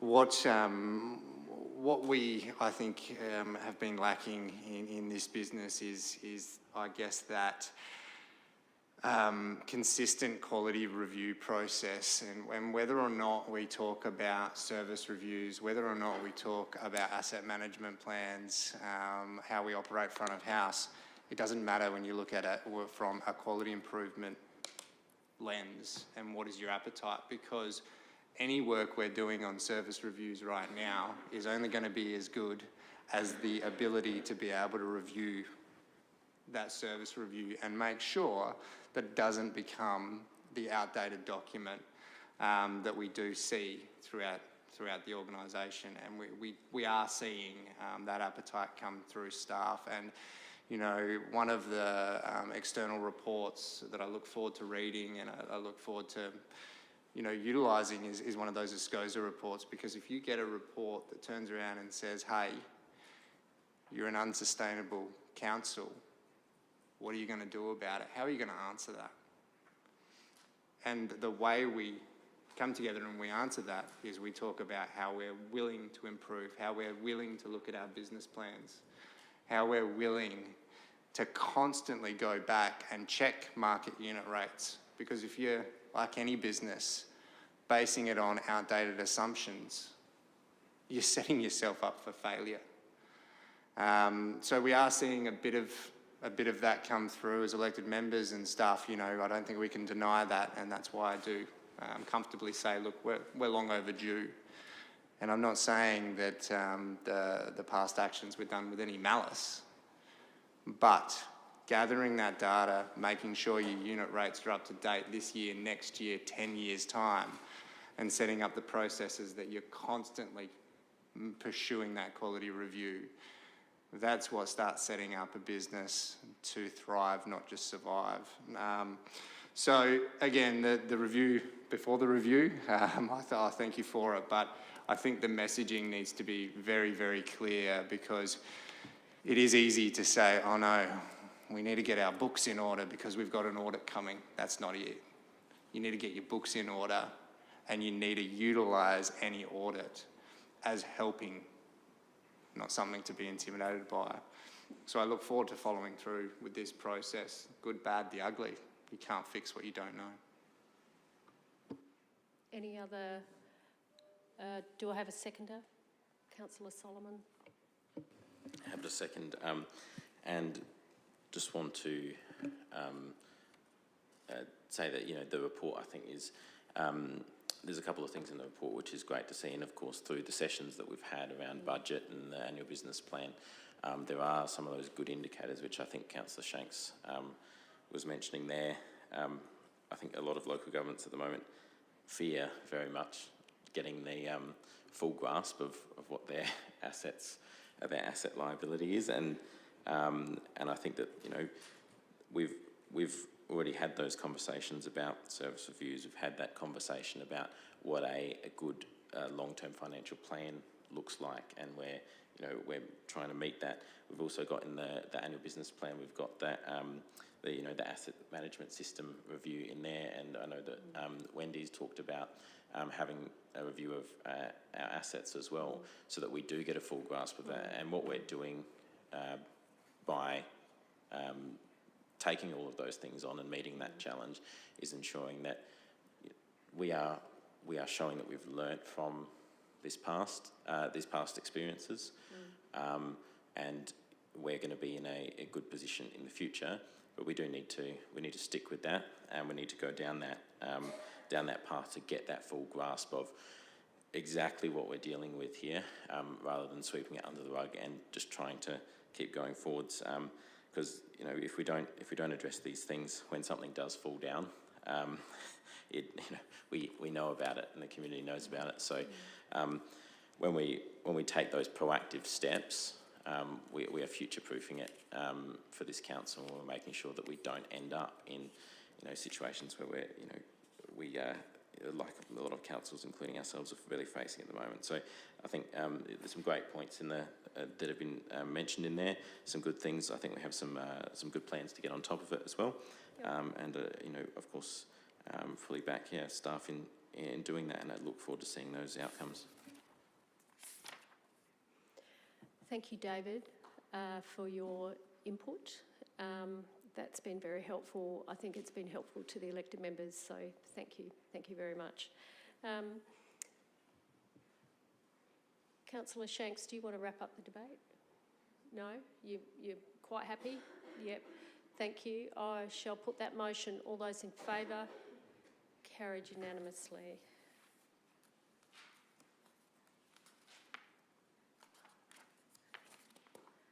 Grants update. Notes the grants update report outlining Council's external grants administration and management between 15th Feb and 30th April 2024. Do you want to move that way, Councillor Hennessy? Yes, Mayor, I do, and I thank staff for the effort that's gone into both writing this report and for seeking the grants. Obviously a lot of work involved, and I think there's some useful projects now being undertaken without impacting the council's budget. Thank you. Thank you. Do I have a seconder? Councillor Samble, do you wish to speak? No? You're happy to second? You're happy to second?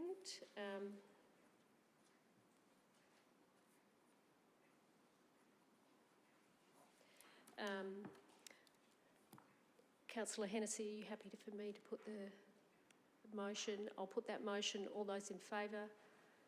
Carried unanimously.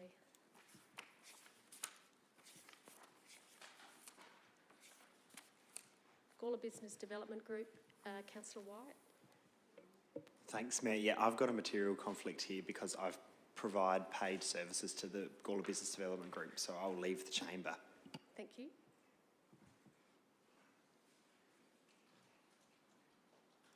Karen, do you want to come up?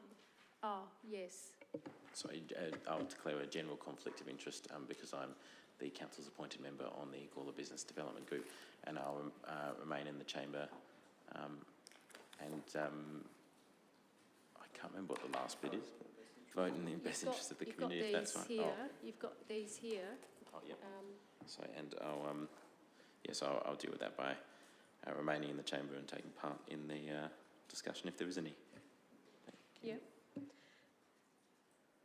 So, what was your reasoning for staying in? Sorry, I didn't hear that. As councillors, as that I have knowledge and willingness to contribute as council's appointed member on the group. Should any questions arise? Okay, thank you. Thank you. Okay. Looking for are you happy to move that way? Thank you, Councillor Hughes. Do you wish to speak? No? No. Seconded, Councillor Samble. So moved by Councillor Hughes, seconded by Councillor Samble. Any other discussion? Yeah. Sorry? Karen Braum, do you wish to make any comments at all?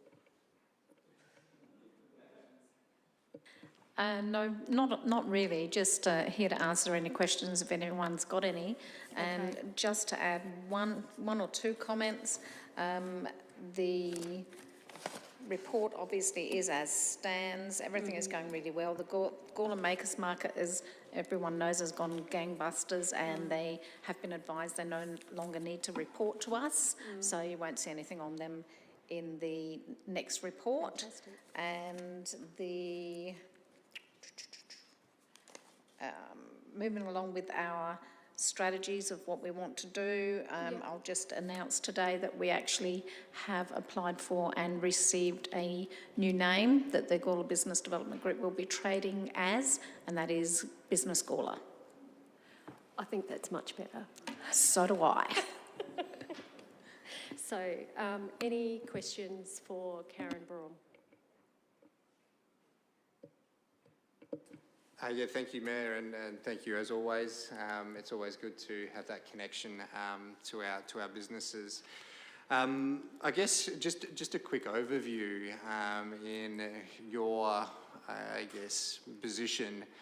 How are businesses going? What is the what's the feel out there? You know, obviously we're still in that bounce back. We hear things in the media about hospitality starting to do it tough. We have had some cafes close, not necessarily for personal reasons, but I guess just a bit of an overview of what you're seeing out there. And, you know, I've also had a personal conversation with you earlier today in regards to looking for commercial space. So, yeah, just around that. Thanks, Councillor Shanks. It's really difficult to say business is doing well, business isn't doing well, because every different industry sector within business is operating differently and having different impacts. So whilst hospitality were doing quite well for a while, yes, they're now starting to feel more of a financial impact because of the rates of pay that they now have to pay for people, say, on a public holiday. It's making it really difficult for them to actually operate, and I see someone nodding their head there who knows exactly what I'm talking about. Yeah, so it's really difficult for people in a lot of areas, and then again, others are absolutely booming. What we are seeing that, you know, if a door does close, there's 1 or 2 or 3 or 4 businesses waiting to take its place. So it's quite interesting that whilst we see a lot of doom and gloom reports regarding business in Australia, not just South Australia or Gawler, people are still willing to get out there and give it a go. So it's really interesting. We do have some amazing businesses that are doing extremely well and others that are struggling, and we're helping those that we can while we can. Sadly, we don't often find out about a business closure until it's almost happening, and at that point it's too late for us to really do anything for them. So what we're focusing on at the moment is trying to make ourselves more visible so that businesses can come to us and feel comfortable coming to us for assistance before, you know, they have to shut those doors. Thank you. Any other questions for Karen Braum? Thank you, Karen. Oh, yes, Councillor Sample. Thank you, Mayor Karen. And Karen, yes, a great report. And that I'm just wondering, that, as you say, there's so many businesses that are doing really good and everything. And just recently, I had the opportunity to take our acting CEO for a bit of a drive around the town and showed him some of the spots, and I think it really opened his eyes, as it has a lot of people that I've taken for a drive. When you go up into the area of Williston, go down Paxton Street and into Kelly Road. At the end of Kelly Road, it's probably it's hard to imagine that there's 25,000 chickens in a shed down there and no one knows about it. And there's bus companies are all stored there and things like that. It's just a vibrant of activity in that area there. The other thing too is with the big new motor car repair shop on Lindock Road, I'm just wondering if you've had any reports about that, and also childcare in Gawler and the fitness places. I mean, I don't go because I'm not fit, but basically I just can't believe they're 24-hour now, and I took my wife down to the airport last week, and there they are, all going in to get fit in these fitness places. I'm just wondering, are you getting much feedback on these new style of businesses that are now operating 24 hours? Thanks, Councillor Sample. Not so new, actually. It's been 24/7 in most gymnasiums now for quite a long time. I think it's just becoming more visible because there are more of them. Childcare centres are booming, and that's because, you know, the population around the area is also booming. There's children everywhere. You've only got to, you know, be near a school or a kindy at drop-off and pick-up time, and it's chaos. So we certainly do need even more, I think, childcare centres than we already have. It's going to be something that will continue while the population is increasing, and that's a good thing. Gyms, yes, it's good to see people going there to get fit, and maybe Councillor Sample, if you're not fit, maybe you should go and give it a try. I think you'll enjoy it. It's actually really good now that these places are 24/7 and they just have a passcode or a fob to get in. So the costs on the business for running 24/7 aren't as much as people would think, because they don't actually need anyone in there.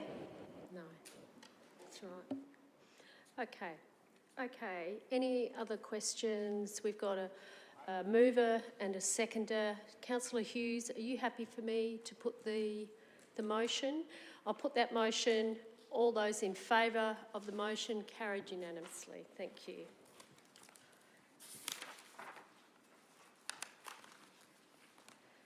So we've done 11.5. Recommendations from committees. Do you want to move? Do you want to move that way?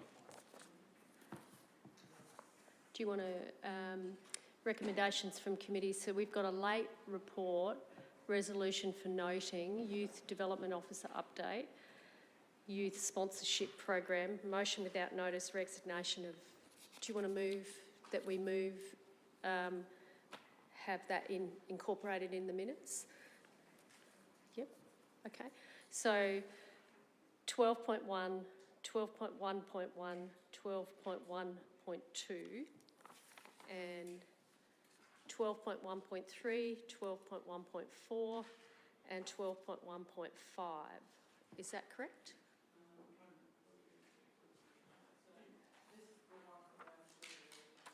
Yeah. So we've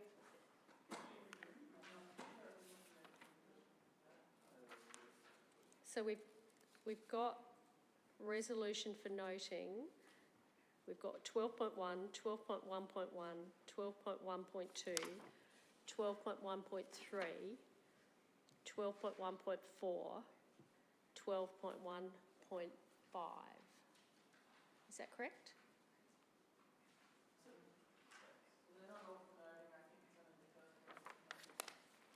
That's only, yes, that's correct. Yeah, so you'll move the first one, 12.1? Yep, okay. Do you want to speak? No? Do I have a seconder for that? Samble, Councillor Samble. So,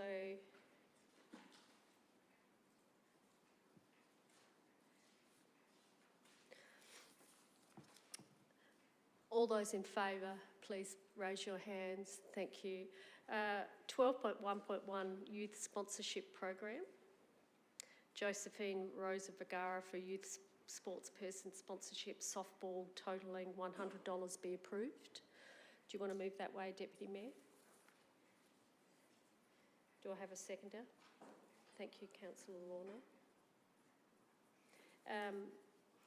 All those in favour?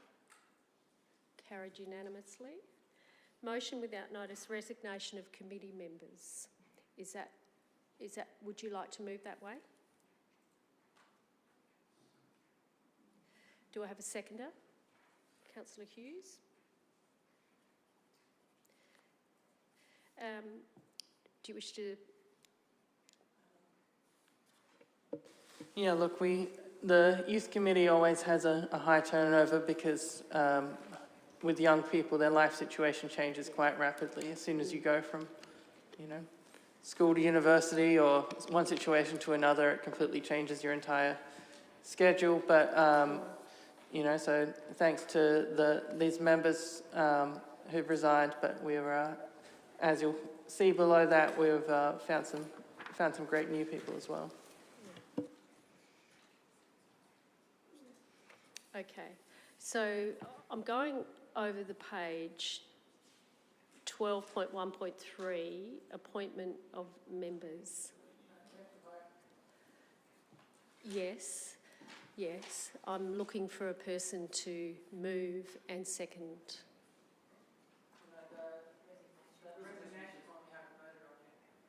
Oh, okay. All those in favour, please raise your hands. All those in favour, please raise your hands. Carried unanimously. So 12.1.3, do you want to move that way? Do I have a seconder? Councillor Vallelonga.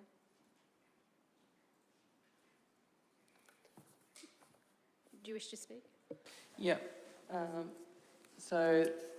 This is, yes, we've got 3 new members of the committee here. 2 of them are from some of our internal programs like the youth band and the drama, which continue to do very well and continue to engage young people in our community. And I believe Bernie is a result of the good work of the Rotary Club, who formed an Interact Club at Gularin District College, and he's a member of that. So it's great to get some of these young leaders involved. That's good. So we've got a mover and a seconder. Any further discussion? If not, I'll put that motion. All those in favour? Carried unanimously. Gawler Youth Report, 12.1.4. Gawler Youth Report. Gawler Youth Report. Oh, we've got that in here already. Gawler Youth Report. Thanks, the Gawler Youth Advisory Committee members and Youth Development. It's a separate report. Okay. Do you want to move that way? Do I have a seconder? Councillor Hughes. Do you wish to speak at all? No? Yes, I will explain since there was a bit of confusion, but one of these reports was the regular report that the youth officer gives every meeting, and one of these was a summary of the 2023 year in more full detail. So if you're interested in that, you can take a look at the YAC agenda. Okay, so we've done all those.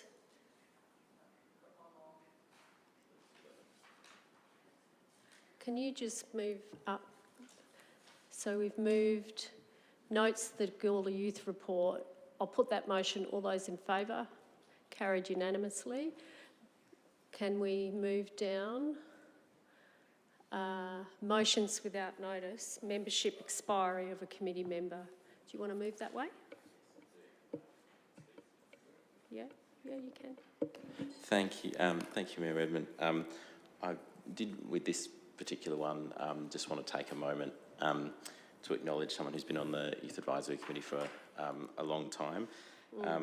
Jack joined the Youth Advisory Committee in 2018. That was the same year that I was lucky enough to join as well, and has been a big contributor to many things within the local community and council. So I thought I'd take the opportunity to list a couple of them here. But he established many activities for Bike Month. So that was something which was established through the ACT, was to have a Bike Month to promote healthy living and cycling within the town. Jack was a big contributor to the Climate Emergency Action Plan Working Group as well. He was very passionate on that front and still continues to do some great work around environmental stuff in the community. Jack was also on the Youth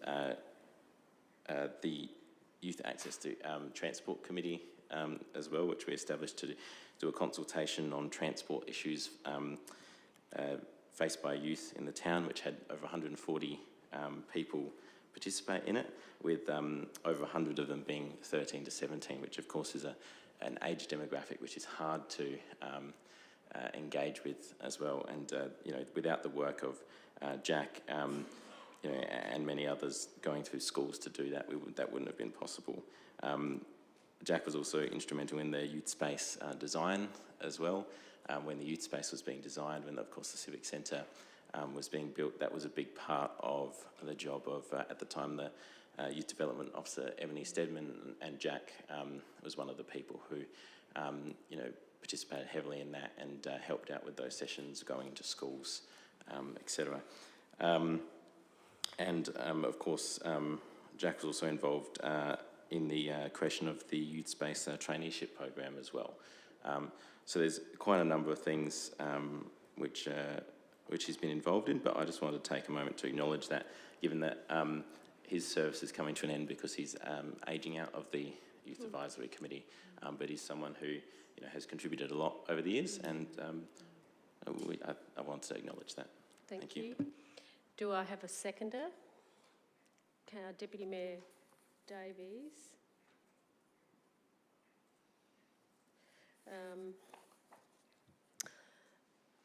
I'll put that motion. All those in favour?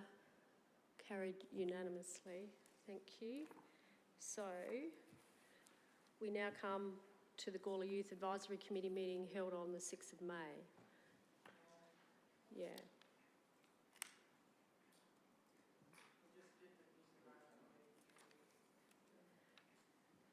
Youth sponsorship, we've done that. Have we done them all? Have we done them all? Have we done them all? Yeah. Okay. Right.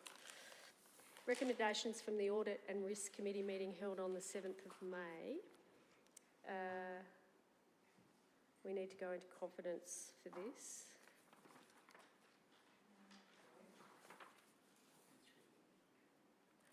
Yeah, we do. We do.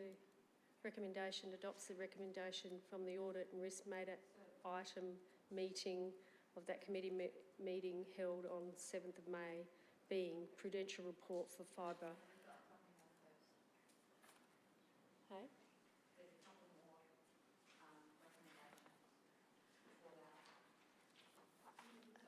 No, item closed council to public.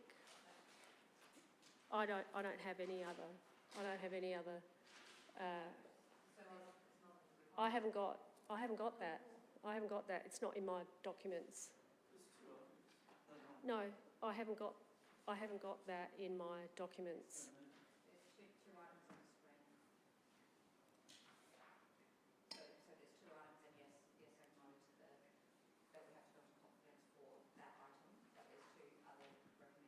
Well, I don't have that in my documents. I don't have that in my documents. So that council adopts a recommendation from the Audit and Risk Committee. We've already done that, haven't we, from earlier? Or do we need to do it again? Do we need to do it again?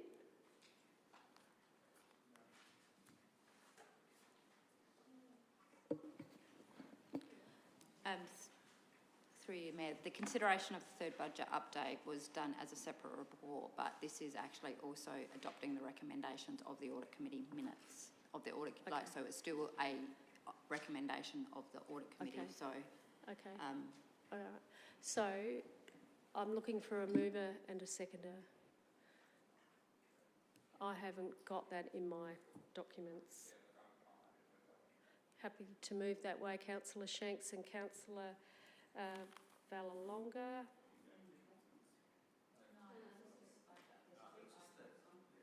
I haven't got that in my... Yeah, I haven't got that in my documents. Valalonga. So it's 12.2.1.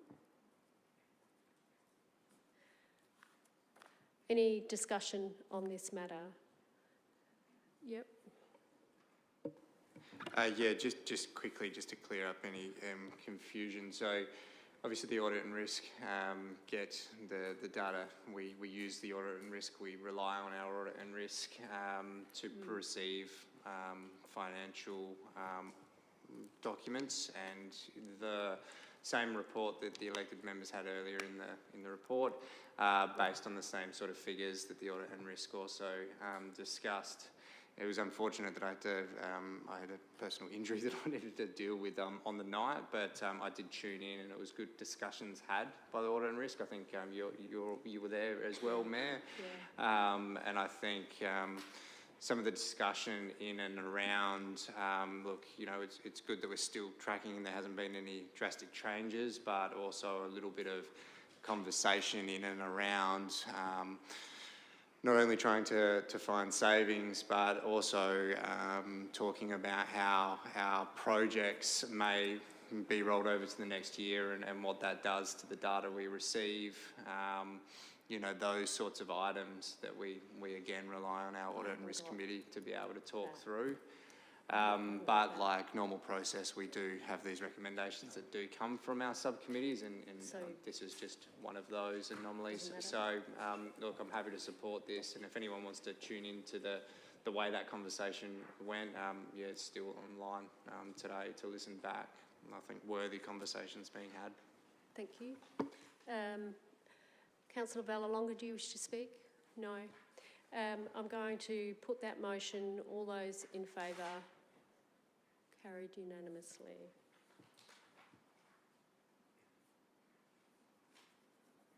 Okay. So what's the next one? I haven't got that in my documents.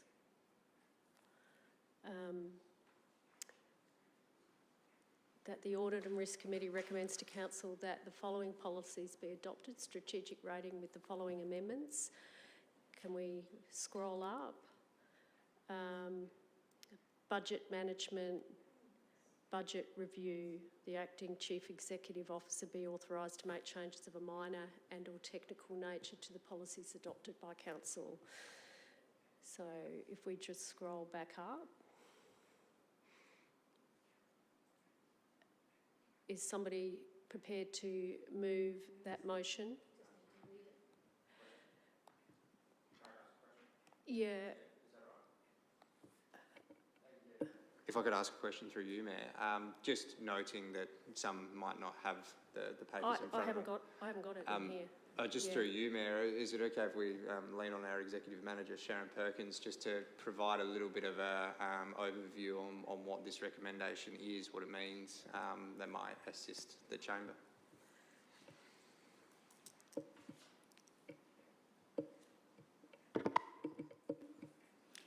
Through the Mayor. So there was 3 policies that were presented to the Audit Committee at its meeting.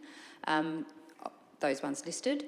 In relation to the strategic rating policy, there was some recommended amendments just in relation to the improvement of the readability of the policy. So there was no specific change to the policy per se. It was just about improving some of the wording of it. And the wording that is up there as amended is the wording that was reflected in Appendix 4 of the annual business plan that went out to, just to make sure that that was actually consistent. So it was the general principles of the rating policy haven't changed. Again, it's just wording to improve the readability of that particular clause in the overall strategic rating policy. And there was no recommended. The other changes for the other policies were just administrative changes for position title updates and just general minor amendments. Okay, so you want to move that way, Councillor Hughes? So it's 12.2.2. Do I have a seconder? Deputy Mayor Davies. I'll put that motion. All those in favour, please raise your hands. Can you please put your hands up so I can see? Carried unanimously. And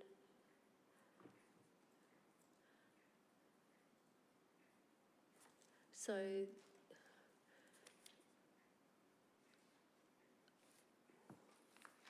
adopts the recommendations from the Audit and Risk Committee made at item 6.2 of the meeting held on 7th of May, that the Audit and Risk Committee recommends to Council that the internal audit plan contained in attachment 2 is adopted. The acting Chief Executive Officer be authorised to make changes of a minor and or technical nature to the internal audit plan adopted by Council.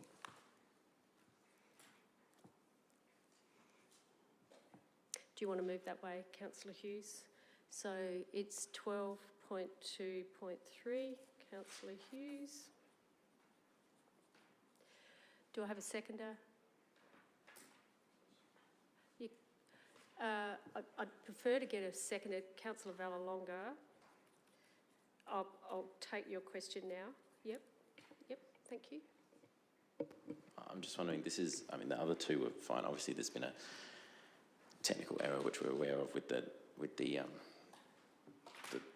big tin can hub, but sorry, no one watching is going to know what that is, but the software which we read the agenda on, obviously there's been a technical error there and we don't have this. The other two were pretty straightforward because it was just a technical nature and Sharon could answer them, but this one is adopting an internal audit plan, which I'm hesitant to adopt it, given I haven't seen it, and audit's pretty...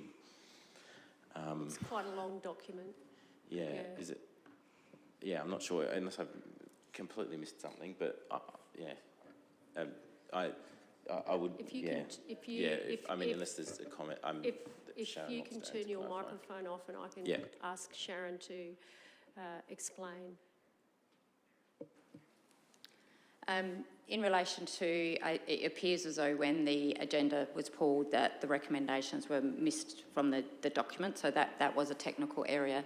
In relation to, I suppose this is the issue with all audit committee minutes and the adoption of the recommendations. So my understanding, so the minutes are made available to you, which would actually also have 5 days after the meeting, which would all actually have the attachments, which is subject to that those recommendations. So in providing the minutes as part of the agenda, all the attachments and the reports that went to audit aren't provided. So I'm a bit concerned. I don't necessarily understand your concern, but I'm more than happy to talk to what the matter was discussed. If you can, Sharon. clarification. So yes, I have misread that because I was reading it for the first time now. So I was reading it as that there is an attachment which would have otherwise been in here, but it's saying it's an attachment which went to the audit committee. If that's the normal process for that to be reviewed, that's fine. I thought there was another attachment because I was reading it on the fly and I can't see it that well. Yeah. But that does address my concern completely. Yeah. Okay, so you're happy. Councillor Hughes, are you happy for me to put the motion? Thank you. I'll put that motion. All those in favour? Carried unanimously.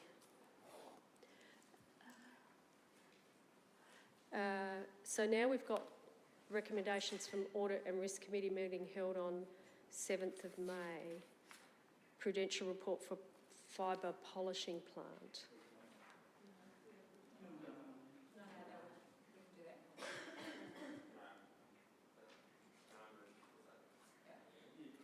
That can be moved down to 19.3. That can be moved, so somebody can move that way. Move 19.3. Councillor Shanks, do I have a seconder? Councillor Hughes, and we move that to the confidential items. 19.3. Yeah, 19.3. Yep. Okay. All those in favour, please raise your hands. Carried unanimously. Thank you. So that's moved to 19.3. So now we go to recommendations from Corporate and Community Services Committee meeting held on the 14th of May. Gawler Community Plan Review Update. Do you want to move that way, Councillor White? Do I have a seconder? Councillor Hughes.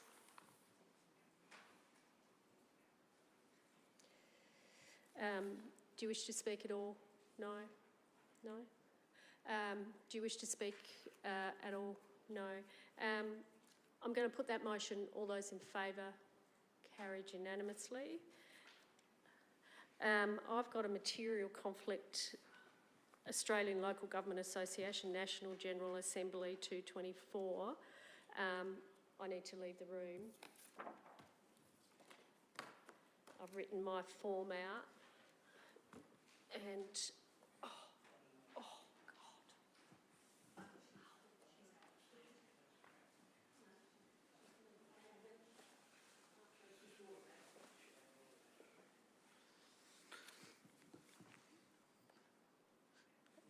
Okay, so we're at item 7.2, the Australian Local Government Association National General Assembly. Do we have a mover? Councillor Sample, seconded. Councillor Solomon. Is there any discussion? If not, I'll put the motion. All those in favour? Carried unanimously. And bring the Mayor back in.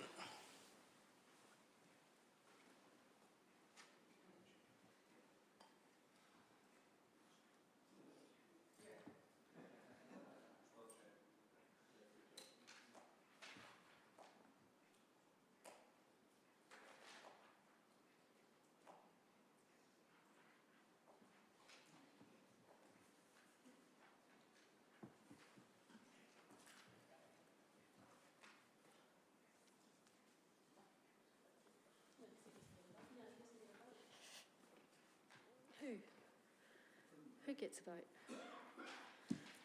Okay, so that's done. Community grants, general conflict. Yes? You wish to declare a general conflict? I've got a general conflict. I'm a member of the Gawler Makers Market Committee, and that's one of the recipients, potentially. And I'll leave the meeting for this item. Thank you. Okay, thank you.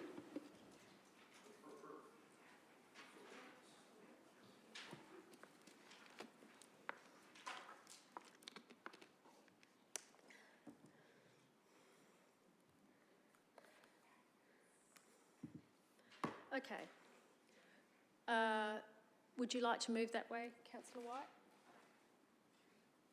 Do I have a seconder? Councillor Vallelonga?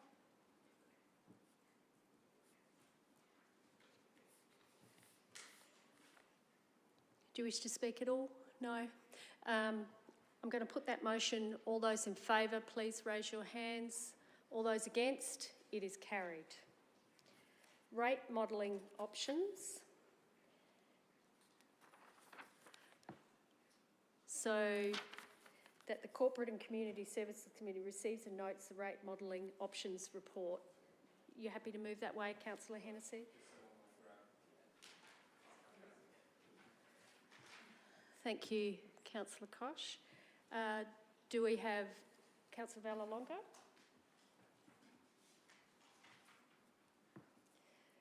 I'm going to put that motion. All those in favour? Carried unanimously. Over the page, Reconciliation Action Plan update. Notes the Reconciliation Action Plan update report. Are you happy to move that way, Councillor Solomon? Councillor Vallelonga?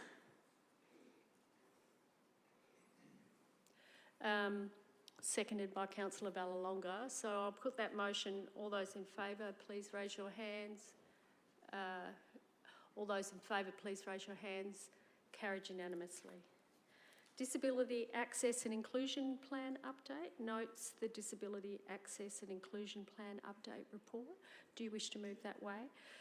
Do you wish to, Koch and Vallelonga? I'm going to put that motion. All those in favour? Carried unanimously. Gawler Activation Strategy Review Phase 1 Community Engagement Update. Phase 1 Community Engagement Update Report. Councillor Hughes. Councillor Vallelonga. I'm going to put that motion. All those in favour? Carried unanimously. External bodies reports. Minutes of internal and external bodies, the minutes of the Football and Associated Sporting Clubs, and the minutes of the Reconciliation Action Plan Working Group. That was a really good report. I really enjoyed reading the Reconciliation Action Plan Working Group, and also the minutes of the Football and Associated Sporting Clubs Future Infrastructure Needs Working Group. Do you happy to move that way, Councillor Shanks? Yeah. Thank you.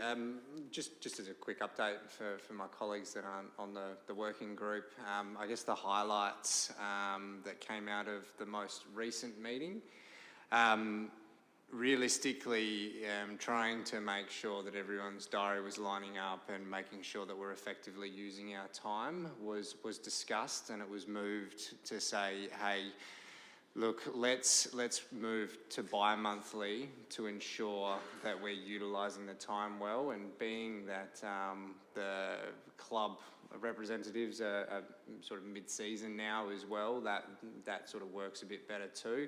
And it also provides a bit more time, because at this point in time we're trying to still in that data gather mode, because I think there might have been a misconception, in lack of a better term, that we develop the working group and then we start trying to free up millions of dollars.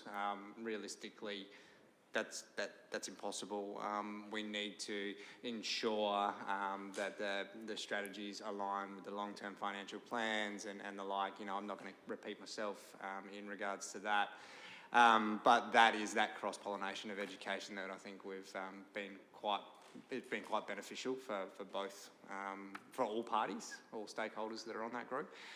But it is that data gathering, and you know, if you ask the question of these clubs, how do you make it through the next season? How do you make it through the next 3? How do you make it through the next 5? What do those answers look like? I think Andrew can agree, we're starting to see some of those answers and questions flow back through in intangible needs, not just wants. And again, we'll keep on discussing these things because it's our closest connection to the main users of these particular facilities, along with learning how sporting clubs also operate too. So I just thought I'd just provide that quick update, because sometimes you can sort of see, oh, they've dropped off. No, that's a strategic drop off in meeting times to make sure that the time is utilised effectively and efficiently. So yeah, I think I've really enjoyed the conversations, although sometimes they do get a bit hard, but they're conversations that I think have been long overdue and that is mutually respected in the room. So yeah, look forward to following through with this work. We have a lot to do. Seconder, Councillor Lorna. Thank you. I'm going to put that motion. All those in favour, please raise your hands. All those in favour? Carried unanimously. Thank you. So now we move questions. We don't have any questions on notice. Questions without notice. Yes? Yes? Just a quick one. Hindmarsh Boulevard. Yes. Can someone tell me what's happening there? Wendy, is that your portfolio? Have a go. So through the chair, do you mean the reserve or the so we have had some residential queries around the reserve and its management. Obviously, it is a native grassland site, which means that after 5 months of no rain, it is looking a little bit dry and scraggly. We've had our civil team in there just going and doing a little bit of upgrade to the footpath network through there. There were some potholes and, ironically, no areas of flooding because there's been no rain, but there were some low-lying areas which we knew that might flood, so we've been out there fixing that and just doing some general maintenance, rubbish pickup and stuff. So just really general ops maintenance. Thank you. Does that address your question, Councillor Vallelonga? It's actually quite terrible. As a council with the land, you know, when we're all told to clean up, it looks disgusting.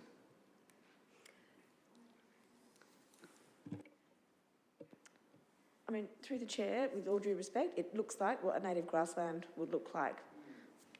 That is what historically council have agreed would go in there. It's got a lovely little bit of biodiversity value, and I guess it's that personal opinion on how one interprets that look. I think once we get some rain and it greens up, it will start to look a bit better. But well, we're getting 15 millimetres on Thursday. That's the hope. Yeah, I can appreciate that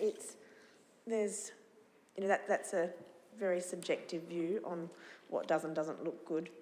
But the value of a native grassland is not necessarily about its aesthetics in terms of looks. Yeah.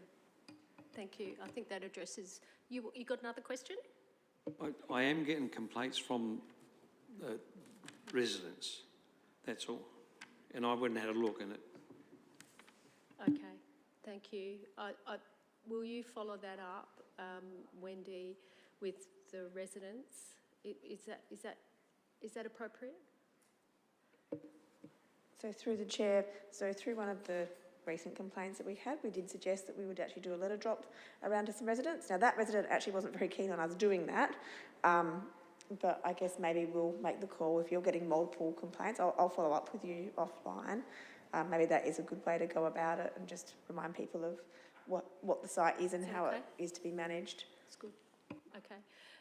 Any other questions, Councillor Shanks? Oh, I'll go to Councillor Samble and then I'll go to Councillor Shanks. Thank you, Mayor Karen. I'm just wondering if there's any update, please, on the bus shelters on Lindock Road and all the footpaths dug up on Kelton Road, please.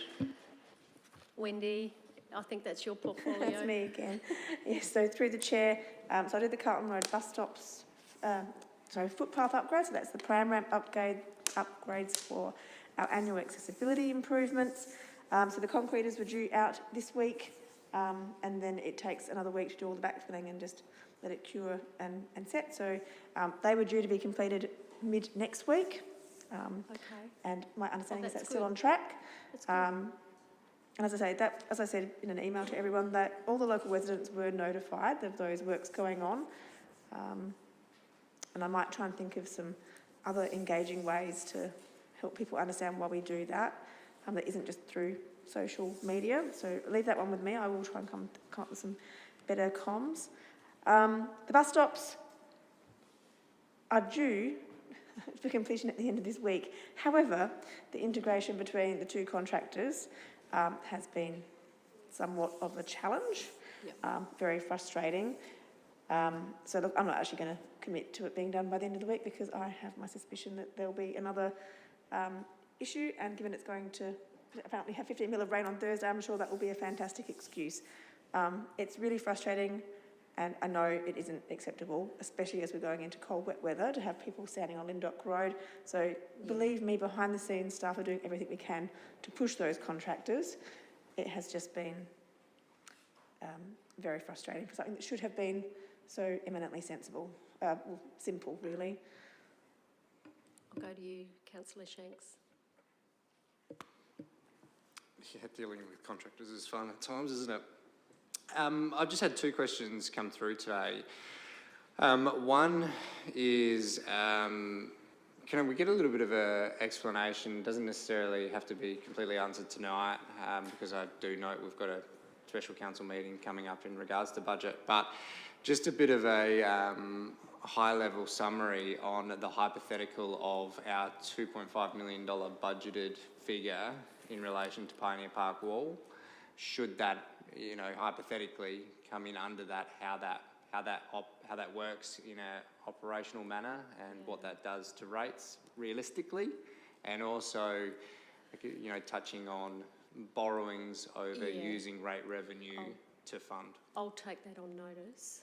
Oh, Okay. I actually did have a conversation with the executive manager about this one just before the meeting, so if there's any update, it would be greatly appreciated.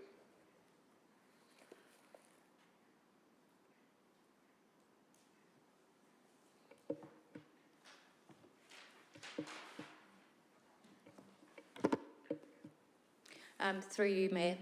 So in relation to Pioneer Park, as council members are aware, that the funding allocation for the remedial works for Pioneer Park Wall is part of our capital works program, and due to the nature of the works that are actually undertaken, so that those works will be funded essentially by borrowings.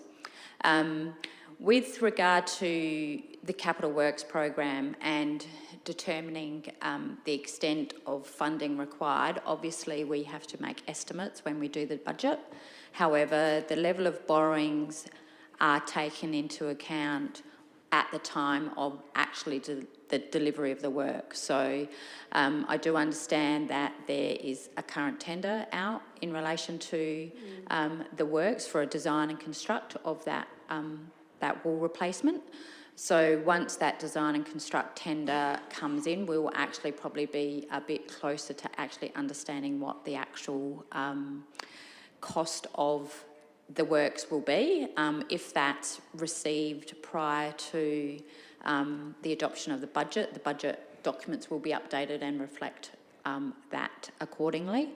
Obviously, if it's received afterwards, we would actually reflect that update. Because it's capital work, it is actually not funding, like we're not raising rates essentially to fund that those works. So we're not raising $2.1 million through our rate revenue then to potentially only spend, you know, say, for example, $1.5 million. So we will do that. It's fully funded through borrowings, and so then at that time we will determine how much we require, and we will take the borrowings out when we need to actually expend the money. So it's not as though we determine at the start of the year that we're going to borrow a certain amount of money and then we go out and borrow that money. We actually do it and look at the position of the council with regard to inflows and outflows at that particular point in time and make those decisions about borrowings. For that result of trying to minimise the interest costs associated with borrowing funds and those long-term borrowings, and to minimise that impact on the community with respect to those funds. Thank you. Got another question? Yeah, thank you, Mayor. Through you, just one more. had some feedback in regards to participatory budgeting initiative. If we could just have a little bit of an explanation.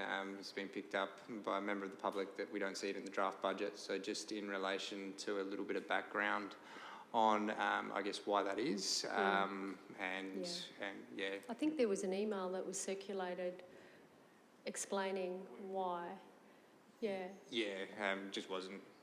You know, I don't feel comfortable sort of just willy-nilly for sending that out. So just a sort of quick, brief summary of that email will be fine. Yep.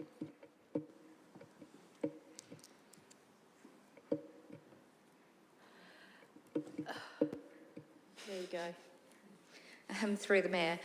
Yes, as council members are aware, as part of the consideration of the projects that are being put forward for as part of the 24-25 budget, at an executive level, as with all the process and the consideration of all the projects that are actually being put forward, we go through an analysis of whether we believe that those projects are, or that funding allocation should be presented to council for consideration. The participatory budgeting initiative is a very good initiative, and at an executive level we do support it. However, having it's been in place for 2 years, and considering the what we felt that there wasn't necessarily a high degree of take-up at the project nomination point of the initiative, but also of the public voting initiative, we felt that it was more appropriate for us to actually undertake a review of what we're actually trying to achieve through that participatory budgeting initiative, and to try and get more involvement, and whether there's a different way that we can actually deliver that that initiative, and get that in engagement with the budget process and the entire budget. So, so we're proposing that this year it not be undertaken, and that we actually undertake a review, look at the different models that are actually out there with regard to areas that do participatory budgeting, because there are lots of different models out there, and working out which will be the best outcome to achieve those value outcomes for the community, for the amount of money that we're actually allocating to it. I actually think the participatory budgeting is a really good community engagement activity, and I think that it's a worthy cause. So I'll leave that there. Okay. Any other questions without notice? Yep. Not a question. I just saw that our questions were being put in under motions without notice instead of questions. No, that's okay. Just then I don't have to worry about looking at it again when we read the minutes. Thank you. Thank you. Okay. Any other questions without notice? Thank you. Motions on notice, Neil. Motions without notice. Thank you. Council member attendances and activities. I went out to the car club at Wasley's Oval and drove an old car. Drove an old car. I almost crashed it, but that was by the by. But yeah, I couldn't work out where the brake was. I just couldn't work out where the brake was. So, but I had a lot of fun out there, and it was really wonderful seeing the car club members showing off their really old cars, which were built in 1928 or earlier. And there were whippets, there were, I don't know the names of cars. So there was a Dodge. There was a Dodge. There was a couple of whippets. Yeah, they were beautiful cars, beautiful cars. So yeah, it was really lovely to be able to get to drive one. So that was me. Anybody else? I went to the biggest morning tea, and I think you were there, Brian. You were there, and it was I think at least 350 people there. It was fantastic. That committee, helped by the Lions Club of Gawler, it's really a wonderful initiative, and they raise lots and lots of money. The Graham Goodings was there. He spoke about his cancer 20 years ago, and he's very grateful to be around, isn't he, Brian? Yeah. So he's a lovely man. So it was really good. Gawler 15 were doing the catering, and they do a fantastic job, and they were celebrated for the first time. So all of their students were up the front and given a certificate. Yeah, it was wonderful. Yeah. So, any other? Yes. Thanks, Mayor. Excuse me. Earlier in the month, I was fortunate enough to attend the Remembering Courageous Women Candlelight Vigil, which was put on by Zonta in conjunction with the Gawler Domestic Violence Network. And I, along with Councillor Solomon, were fortunate enough to be invited to speak, which was, quite a moving ceremony there. And it was also really good to see the relatively new mural and pocket park being utilised for its intended purpose. So it was quite a touching and very topical and emotionally heavy ceremony. But I think having two young men in the community was actually quite a it's felt quite. I think I can speak for Councillor Solomon saying we both felt quite honoured to be asked to speak. And with the intent of this part of the meeting to be updating council on attendances where we represent council, and in the interest of transparency too, in other capacities, I had the opportunity to meet with a couple of people that then turned into a council-related conversation, of course. I had the opportunity to meet with Helen Connolly, who is the Commissioner for Children and Young People, and CCYP were the ones that actually provided us with the period justice grant. So I was actually able to have a conversation with her about, first of all, thanking her for the grant, but then speaking about how we were going to use that in the town of Gawler, and she was quite excited and quite impressed with the initiative that we've conducted as council. So I thought that was quite kind of her to speak to me, and she also spoke to me about some of the other work being done at other levels of local government and also within schools, which was really interesting work that they're doing in that space. And I also had the chance to speak with Clinton Jury, who's the CEO of the LGA, and we spoke about a number of things about the local government sector, but there's lots, they're currently doing a lot in regards to the local government reform survey that went out a few months. It's been sort of in the process for a while, but he also said that across the sector there's been quite a lot of interest in regards to the vacancy that has been advertised by the town of Gawler, and that there's quite a fair bit of interest within the local government sphere, which obviously he knows like the back of his hand, I'm sure. So it was good to have those couple of conversations that were,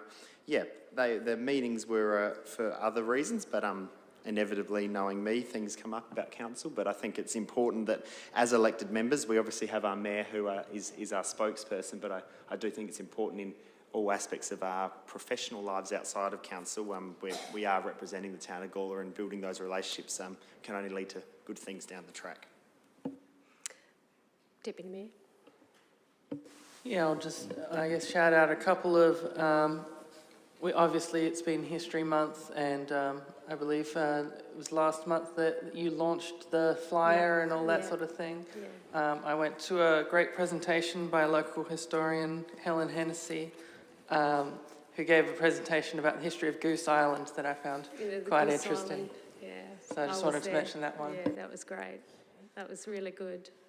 Yeah, Councillor Hennessy. Thank you.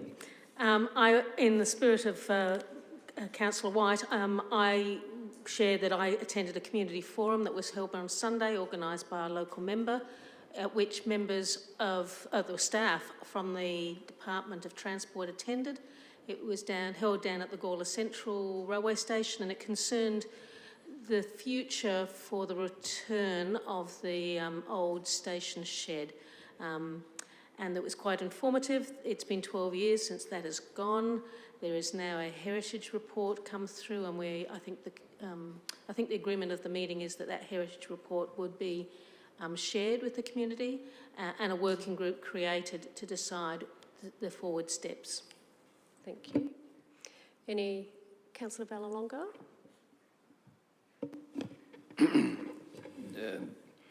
Just a couple of things. I'd just like to say condolences on a couple of friends of mine who got killed last week, Ian and Rose Hamble. Yeah.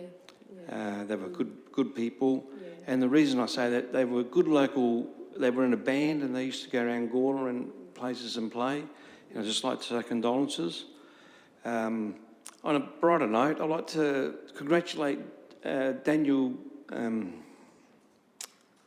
Downs on what he's doing around Gawler. He's putting a lot of work in, and he's going around taking photos of inside of old buildings. I don't know if you know that. Yeah, he's doing it with Abby, the girl from Yak, and they're spending a lot of time doing that. And they've done the Gawler Mill. They're doing a few other places in Gawler, and you'll see their pictures soon.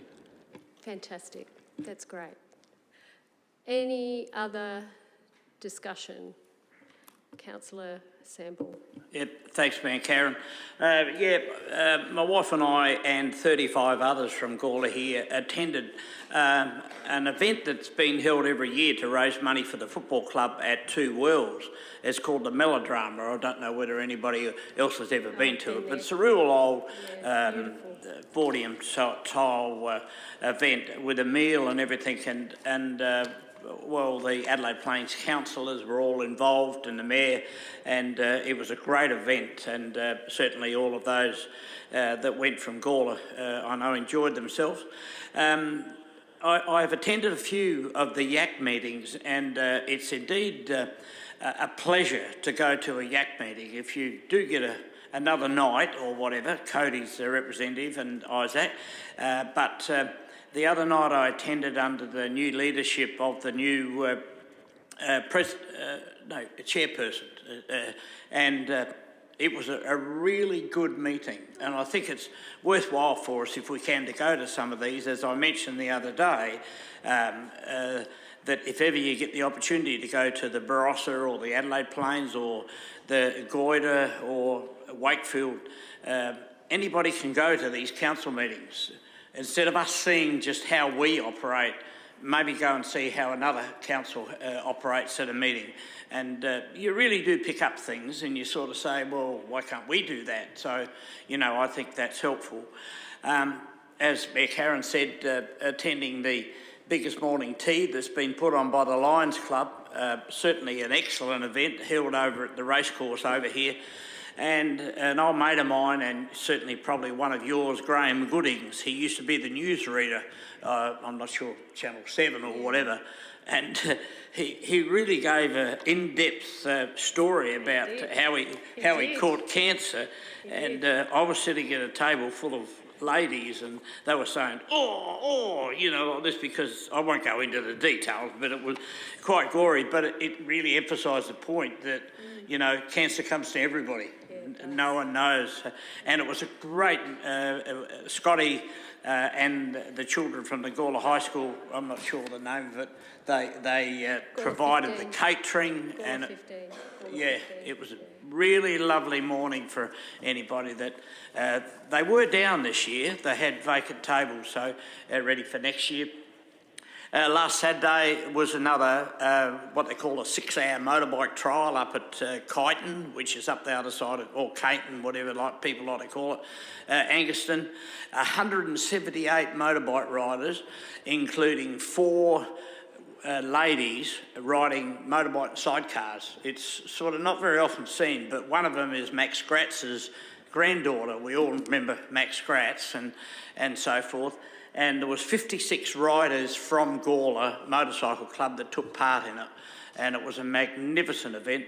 Very cold, a bit of green ginger wine was great to be able to warm up, and then to the swap meet on up at Kapunda on Sunday morning, and I happened to run into a fella councillor who was looking for parts for a mini moke, but sadly not many people knew what a mini moke was, so poor old Mick missed out, but his wife got some good bric-and-brac and all that sort of stuff that's at the swap meet. But it was a very successful event, and I would have said probably something for everybody that they didn't think they want. 3 Gawler cars at the moment are preparing, ready to go in the famous Fink Desert Race, Bernie Stack including, and a few others. And then today, I spent the day cutting up three tonne of wood ready for my wife to come back from Queensland because I'm batching. So I've had a good week. It's been great. That's great. Thank you. Thank you for that, Councillor Sample. Any other comments or... Yeah. Okay. So would you like to move an extension of time?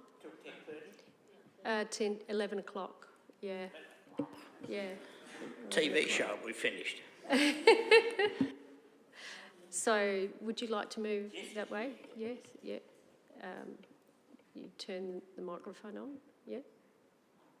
Yes, I'd like to move that. We extend the time. Very important issues we've got to discuss. Thank you. Yes, thank you. Okay. Seconded, Councillor Hennessy. Councillor Samble moved an extension of time.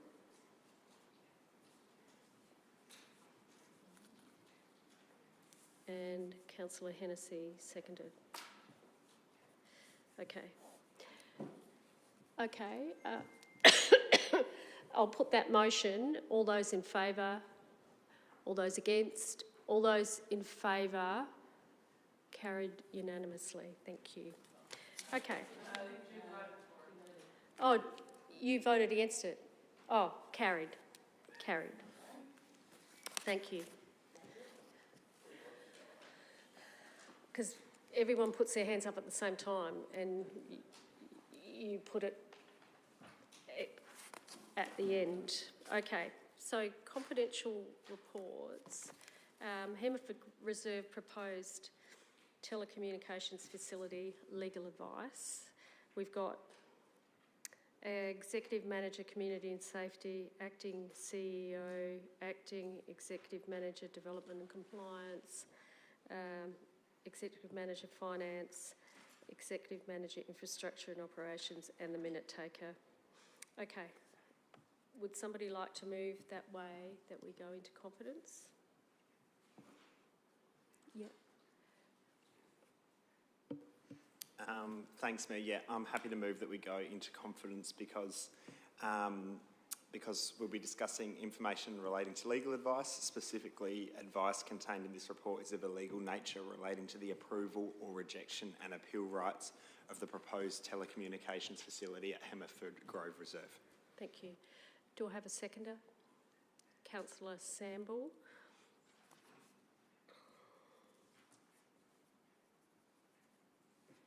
Okay. I'll put that motion. All those in favour? Carried unanimously. So we go to our...